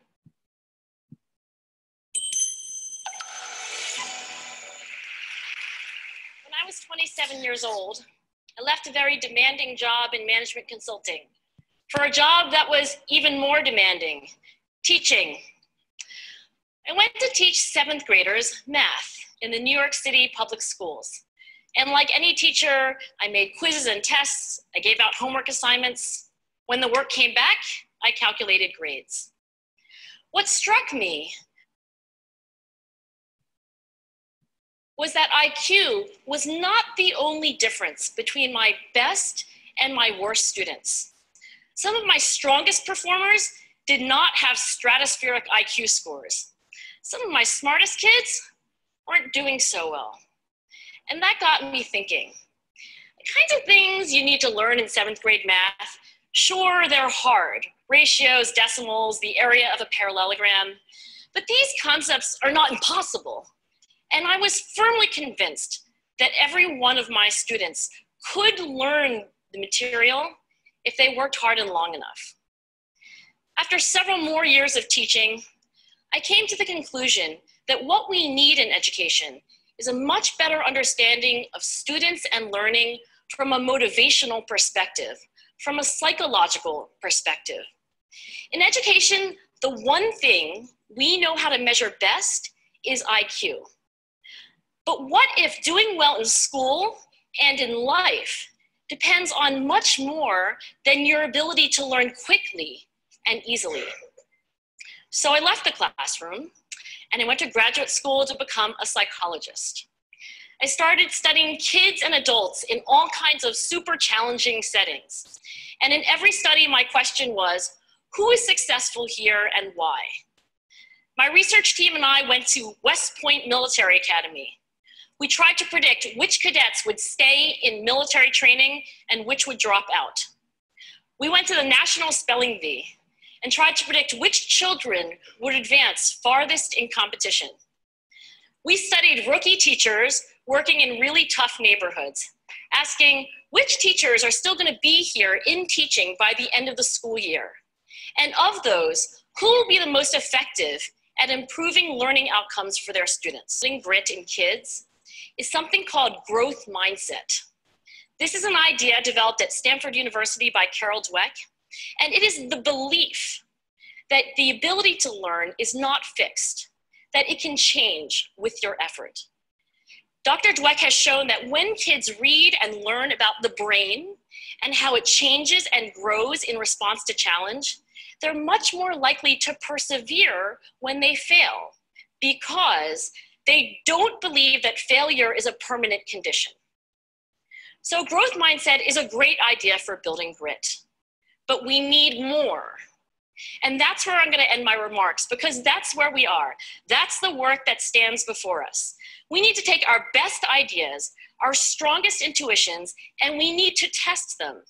We need to measure whether we've been successful, and we have to be willing to fail, to be wrong, to start over again with lessons learned.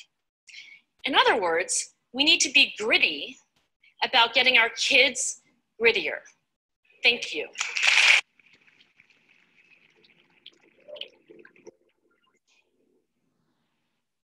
So what did you guys think? How was that? Did we enjoy it?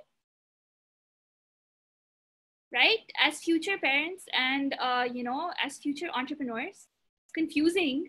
Okay. So basically, as future parents and entrepreneurs, I think it's really important that we learn the lesson that it's not looks, it's not talent, it's not how rich you were born, it's not where you were born. She didn't say that being American makes you grittier than being Pakistani. That's not true. In fact, if anything, we in the developing economies are at an advantage as opposed to developed economies, because we have to face a more external, stimuli that challenge us, that force us to grow. You know how they say necessity is the mother of invention? That's basically where we are at, that we are in such a situation that we are naturally grittier than our more well-off counterparts. So if anything, we are at an advantage here, according to Angela, and we just need to make sure that we have the grit, the stamina, the passion and perseverance that is needed to stick to our long-term goals. Basically, Parmada and who else was confused? Zed. Right? Parmada, Zed, you guys, you don't need to be confused about it. Just think about it this way, that you've set a long-term goal and you just refuse to quit. That's the idea, right? You can't fall into substance abuse if you face a setback in life, okay? If the person you think you want to get married to says no to you, that's not the end of the world. If that financing company that promised you $1 million of, a startup funding refuses, it's not the end of the world. If you don't get into the grad school of your choice, it's not the end of the world. That's what Angela said. Oh,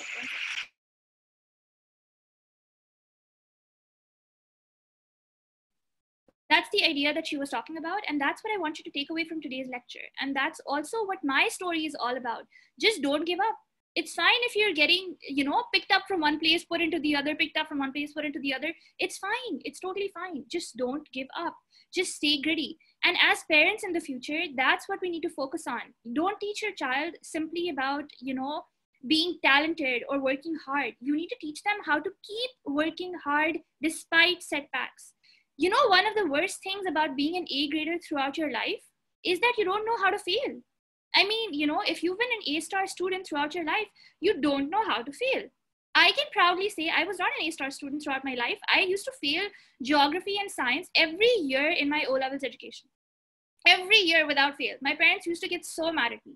So I know what it feels like to get an F. I know what it feels like to be at the bottom of the pyramid and then make your way to the top. But that's the thing. If I had given up at that time, if I said, no, I'm useless, if I believed everybody else, if I believed my geography teacher, then I would not be sitting here right now. So the thing is, 12 years ago, 15 years ago, nobody could have predicted that I would be sitting here talking to you guys about something as opposed to some of my smarter colleagues, right? Some of my smarter classmates in middle school. But that's the thing. They gave up and I didn't. They settled for mediocrity, and I just kept going like that little tortoise that goes in the tortoise and rabbit story, right? So you just need to keep going. Slow and steady wins the race. Just don't give up and stay confident that whatever you want will come to you just at the right time, right?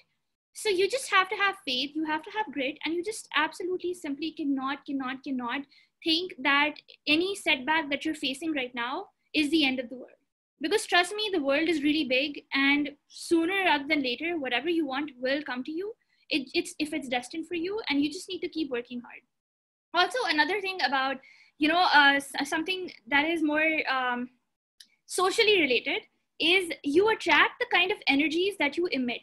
So you know about aura, right? So basically, if you're going to be a positive and self-fulfilled person, you're going to attract positive and self-fulfilled people into your life. So if you're trying to be a negative person and saying, oh, but I don't have enough great things happening in my life, guess what? You're sending out that kind of energy. So you need to make sure that you're being your best version. You're working hard towards your self-improvement, self-actualization. Who knows about introspection here? Who's heard of the word introspection? It's a really important concept. And I think it's definitely something that we should know as, individuals who are ready to go into the world and conquer different fields and, jobs and, different aspects of our reality. Introspection is taking some time out to think about how you can improve yourself. That's what she was talking about, the growth mindset, okay?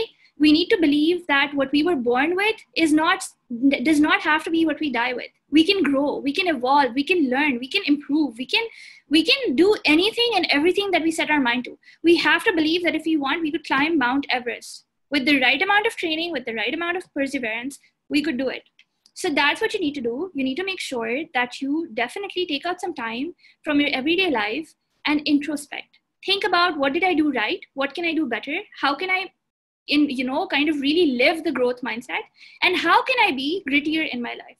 And how can I not give up on my kids? If your child is failing in school, you can't give up on them, right?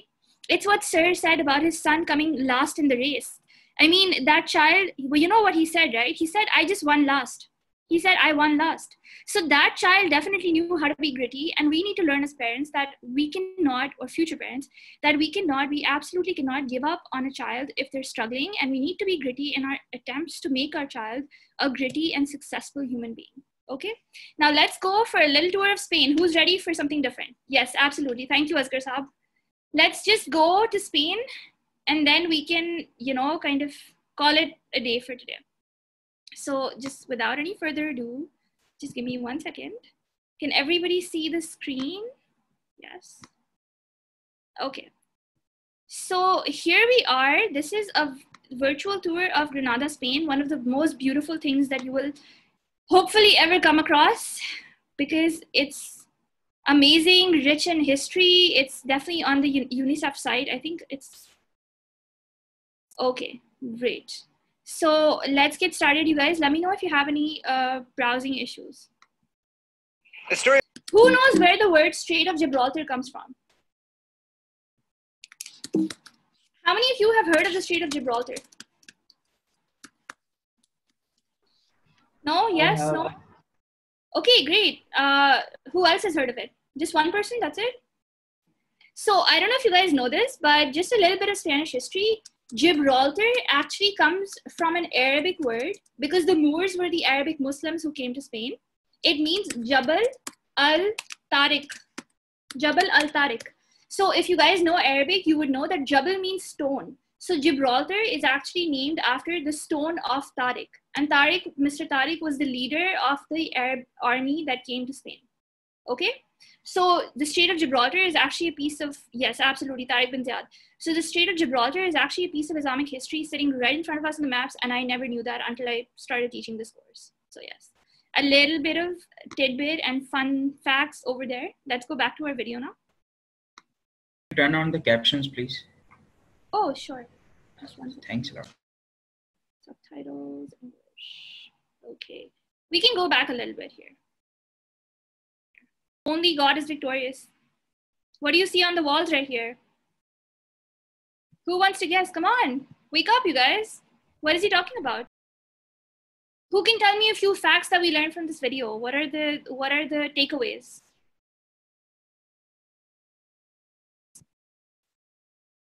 Guys, chat window, please. What have we learned from the Alhambra Palace in Cordoba? Okay, Islamic history to some extent, absolutely. What else? Did we learn about the Muslim contributions to, the Greek advances in literature at that time, in geometry, in math, in engineering? Did we look at the architecture? Did we look at the different motifs used within the architecture? Yes, we learned about the fall of Muslims. We learned about the rise of Muslims. We learned about the arrival of Muslims. And we learned about how Muslim architecture has permanently shaped Spain's history, leaving a very beautiful memory behind, right? If you watch the video, then you would know that Spain today is a combination of Muslim architecture combined with the architecture that followed in later European ages. So basically, if you're interested in Islamic history, if you're interested in just discovering an old civilization, or if you're interested in just exploring a new country, Spain is the place to go because it's definitely full of hidden gems, right? Absolutely. It was located on the hill to give a view of the whole expanse of the city of Granada, as well as the meadow. Yes, absolutely. Spain definitely has Islamic architecture other than this palace in every single one of its cities. So if you talk about Madrid, the oldest bell tower in Madrid is actually a minaret. You know what a minaret is? A minaret, or minaret in Urdu, is a pillar of a mosque, right? So the oldest bell tower in Madrid, which is the capital of Spain, is actually an old minaret from a mosque, the first mosque of that city, right? Which later was converted into a bell tower when the city was taken over by European powers.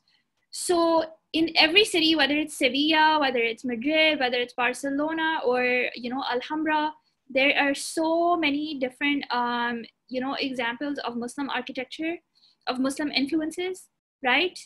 And what is somebody saying? Uzair is saying most of the buildings are whitewashed, but today, after years of being baked in the sun, they appear reddish.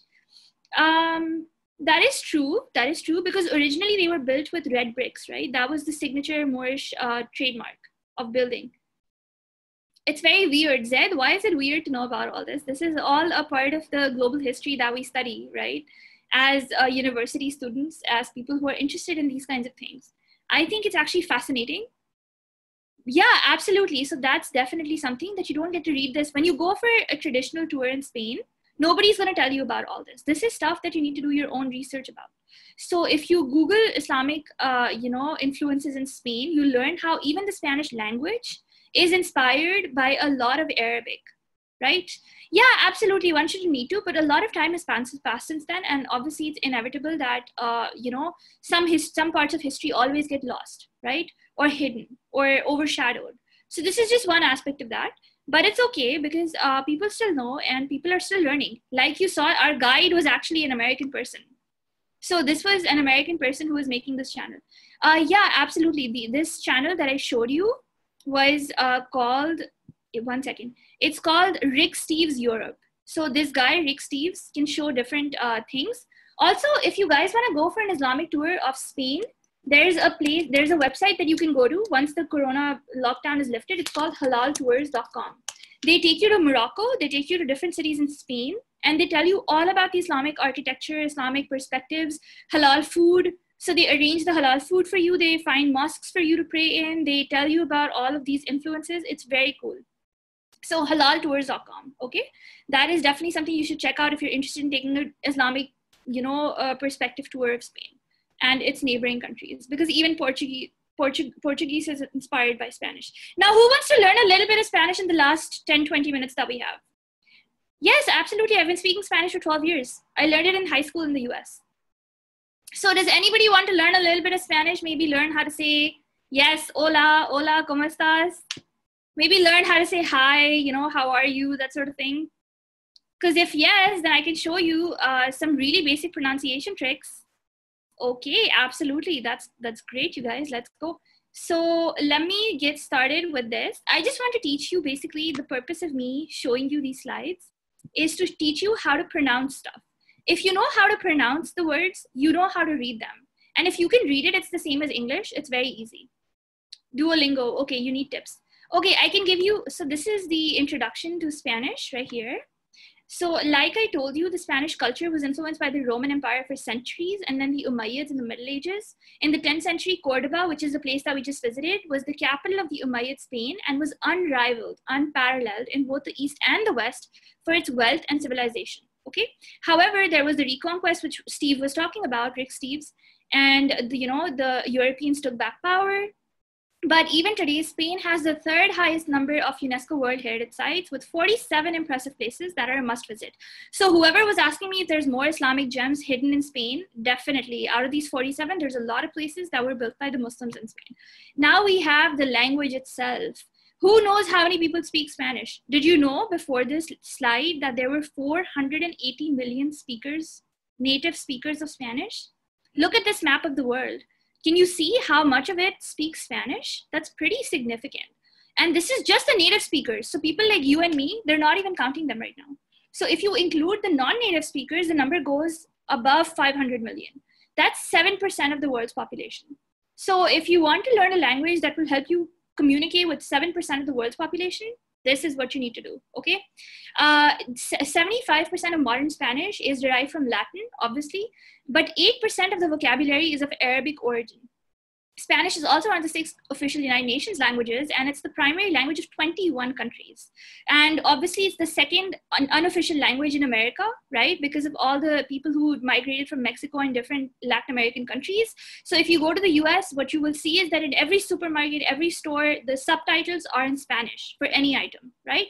So if you go for the grocery aisle, you will see that it'll say grocery in English, and then it'll say, the Spanish word for groceries in Spanish underneath it. Now let's move on to the next slide. This is the most important thing to remember. Yes, absolutely, Zed, you can ask a question.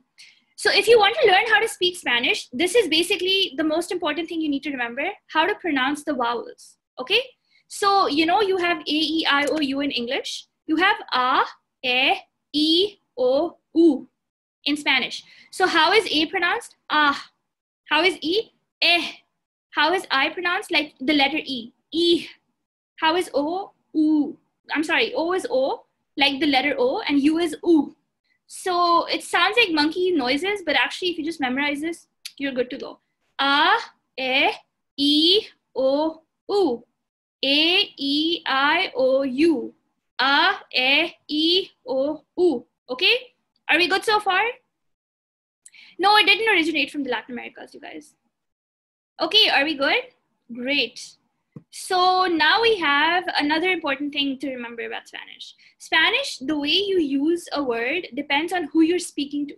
So if you're speaking to somebody who's your age, like let's say you guys are my age, or let's say I'm talking to my best friend, then I'm going to refer to her or him with the word tu. There'll be tu, right? Which means tum in Urdu, right? So Arabic, Spanish, and Urdu, all languages, they have this concept of adab, right? Where you give respect to the other person based on their age, their status, their seniority. In English, there's no other way to say you. You is for everybody. You is for an older person, for a younger person, for a same age person, same thing. But in Urdu and Arabic, there's the concept of tum and aap, right? So if you're talking to somebody and you want to refer to them as tum, it's gonna be tu, right? In Spanish. And if you are referring to somebody jo aapse bade hain, somebody who's older, somebody who's your teacher or ustad, you would say ustad, usted in Spanish. Is anybody hearing the similarity? Yes, absolutely. I think tu is in French also. So you have tum, which is tu, and then you have ustad, which is usted. Okay? So if you're talking to somebody who's your age, say tu or whatever equivalent of tu. And if you're talking to somebody who's senior, like your professor, Dr. Hans, Dr. Shahid, you're going to say usted, right? Senor, usted. Okay? So you have to change this accordingly. Now let's go to the next slide. This is how you would introduce yourself to somebody in Spanish. So the first thing you need to say is hola. Hola, ¿cómo está? How are you? Hi, how are you? So how do you say hi in Spanish? You say hola. H is silent.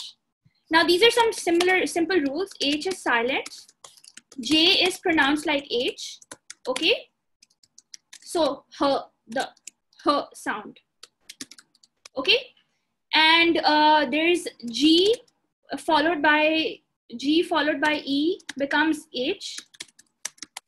Sounds like H. G followed by A sounds like G. Regular G. G sound. Okay? So these are some basic things. Once you know how to say these things, you're set. That's all you need to know to speak the language. So if you're trying to pronounce this, how would you pronounce this? Let's break it down. You have this word, 4-letter word. You break it down into 2 parts. O, la. So remember in our previous slides what we did? We had over here. How do you say O? O. And H is silent. So you say O and then LA would be la. O, la. Right? Hola means hi, how are you? Okay, how are you would be como está. Como está. How do I know how to pronounce this? Como, which is how or, and then está or you. Está. Okay? Now this is another thing, a double L in Spanish, pronounced like Y. Okay? Pronounced like Y. So it's llamo. Me llamo Abdullah. My name is Abdullah. Okay? It's not lamo, it's llamo. Me llamo Abdullah, or my name is Amna. So me llama Amna. If you're a girl, it's an A. If you're a boy, it's an O. Now you're going to ask the person, what's your name? ¿Cómo se llamo? Right? Are we good so far? Do you guys understand this? Yes? No? Kind of? Sort of? Okay, Aina gets it. That's great. Mariam gets it. Okay. So you see what I'm saying over here? It's hola, ¿cómo está? Hi, how are you? Me llamo Amna. My name is Amna. ¿Cómo se llamo? What is your name? Now the other person's going to say, hola, hi. Me llamo Julio. My name is Julio. Now remember what I said about the J? It's pronounced like an H. So it's not Julio. It's Julio. Mucho gusto. Pleased to meet you. And then they're going to say igualmente. Pleased to meet you too. Yes, absolutely. It's very similar to Portuguese. So you can ask them, where are you from? ¿De dónde eres? And they're going to say, soy de Pakistan. Right? Soy de Pakistan. I'm from Pakistan. Yo vivo en Karachi. I live in Karachi. And then they could say, muy bien. Very good. How old are you? ¿Cuántos años tienes? How many years, años, tienes, do you have? Okay, anytime you see this curly line on top of the N, right? N with curly line, it's actually called the tilde. Tilde. Okay? With curly tilde symbol, it's called, you would pronounce it NY. Okay? Pronounced like onion. Pronounced like NY sound. So basically, años, it's not anos, it's años. There is an invisible pronunciation, which is NY. So how do you say onion in Spanish? Mañana, right? España. When you say español, you don't say español. Spanish is called español. So it's NY. Niña, absolutely. La niña. El niño. The girl, the boy, right? Anytime you see this little curly line on top of the N, you say NY. So it's cuántos años tienes. How many years do you have? Which means how old are you? And I would say, tengo 26 años de edad. I have 26 years of age. And then I could say, soy una profesora a IBA en Karachi. I'm a professor at IBA in Karachi, which is not true. Just kidding. So yeah, okay. Where do we use it? Uzair, what do you mean, where do we use it? Okay. So basically, I think this is pretty good for like the first day, and we can end with this. Buenos dias, which is good morning. Buenas tardes, good afternoon. Buenas noches, good evening. Buenos dias, good morning. ¿Cómo está? How are you? Right? So if you meet somebody for the first time, if you're going to Spain, you're going to be like, hola, buenos dias. Hi, good morning. Buenas tardes, good afternoon. Buenas noches, good evening. So I think we're entering afternoon because it's almost 1 o'clock, right? So that is basically the beginning lecture of Spanish, right? So if you just learn a, e, o, u, and if you just look at this page, take a screenshot, practice it, I think you're all set to go. Now you're ready to have your first conversation with a person in Spanish. If you want to learn more Spanish, there's definitely websites that you can visit, and they'll be able to guide you with a lot of the basic grammatical stuff. So yeah, there's hola Parmada, hola. Okay, how do you say, okay. We're gonna take 1 more minute because we still have 5 minutes left. So what we're gonna do is I want to show you something else which you're gonna really like. Guys, Latin Spanish is not spoken anymore. So Latin is a dead language, right? So nobody actually speaks Latin anymore. All these different languages that come from Latin are spoken, like French, Italian, Spanish, Portuguese, you know, Romanian. So I think it's better to learn the European version of these languages as opposed to learning Latin. Okay, now final thing that I want to show you before we call it a day is this little dictionary that I made for my students in Spanish class. And I want to visit a specific portion of that dictionary, which is dedicated to the influence of Arabic in Spanish. Okay, so this is going to be especially fun for the Pakistani students because you can see a lot of Urdu in it as well. So how do you say olive in Urdu? How do you say olive in Urdu? Or anybody who speaks Arabic. How do you say olive? What is the word for olive? Zaitun. How do you say olive in Spanish? Acetuna. Acetuna. Does that sound like zaitun? Right? Do you see the similarity? It sounds like a zaitun, acetuna. Okay, now saffron is azafran. What do you call saffron in Urdu? Azafran. Zafran, absolutely. Zafran. Okay, great. Okay, for Spanish, the word for sugar is azúcar. Azúcar. What does it sound like in Urdu? Azúcar. Sugar. Sugar. What does sugar sound like in Urdu? There's another word for chini. Shakkar. Shakkar, you guys. Shakkar. Right? Azúcar, shakkar, sugar. Do you see the similarity? These are 3 different languages. Sugar is English. Azúcar is Spanish. Shakkar is Urdu. But do you see the similarity? Okay, let's do another one. Who wants to guess how do you say lemon in Spanish? It's called limón. What does that sound like? Limón. Limu. What do you call? Absolutely. Absolutely, limu. What do you call a lime in Spanish? Lima. What does that sound like in Urdu? Limu. Lima, limu. Do you see that? Okay, what do you call an orange in Urdu? Naranji. Naranji. Kinu. What do you? Naranji. Kinu and naranji, but over here naranji. What do you call an orange in Spanish? Naranja. But you don't say naranja. What do you say? Who has learned how would you pronounce this word? Who wants to take a shot? Koi guess karna chahte hai? Anybody want to try to pronounce this word over here for orange? Naranja. No. What did I tell you? Yes, naranja. Naranja. Remember the J is like an H. Naranja. But actually it sounds like naranji, right? Okay, who wants to try cotton? Cotton is said algodon. So doesn't it sound like al-cotton? Al-cotton? Doesn't that sound a lot like that? Al means the. In Arabic, when you put al, it means the. So algodon means the cotton, right? Okay, let's look at this. Who knows what you call a giraffe in Urdu? Giraffe. Zarafa.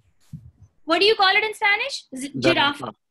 Yes, so Urdu mein giraffa, Spanish is giraffa, and English is giraffe. Do you see the similarities? Giraffa, giraffe, zarafa, right? Similarly, the word for tobacco. Tobacco, what do you call it in Urdu? Tambaku. Tambaku. And what do you call it in Spanish? Tobacco. Do you see that? Tobacco, tambaku, tobacco, right? And then finally, okay, algebra is algebra. Same thing, but pronounced differently. Al-heb-ra. Remember what I said about the G? If it has an E after it, it's pronounced like an H. Al-heb-ra. Algebra, right? And what do you call chess in Urdu? What is chess in Urdu? Shatranj. Shatranj. Now listen to this word. For Spanish, it's ajedrez. Ajedrez. Doesn't that sound a lot like shatranj? right? Do you see the similarity? Shatranj, ahidris? No. Right? You don't see the similarity? Okay. As you learn it, Honestly, in I guess everything else of similarity, इसमें नहीं दिख रही. Like, you can't see the similarity in this. चलो इसमें similarity नहीं दिख रही है. I saw a little bit शतरंज और हेदरेज वाला जो concept था, थोड़ा सा I saw the similarity, but it's okay, it's okay. But everything else you got it. And cafe, coffee is called cafe in Spanish. Cafe, it's called cafe. Remember, A is the A sound. Cafe, right? Even with J, if it's followed by E, will it be pronounced as H? That's a good one. Yeah, it will be, yes. If it's followed by an E, yes. The only reason that G, it's only the G that changes. The J stays the same throughout. So jar would be jarra. It just kind of, it's different for different dialects. So if you're in Spain, it's going to be a little different from Mexico, right? Spain is Europe, Mexico is Latin America. But the point is, you get, as long as you know that J is an H, you're fine. Okay, so now I'm done. Thank you so much, you guys. I hope you had a great time. I hope you've learned a little bit of Spanish, right? Aceituna, zaytun, olive, azafran, saffron, zafran, right? Have a great day. Thank you so much for being such great sports. Thank you, Amna. Thank you for the wonderful session.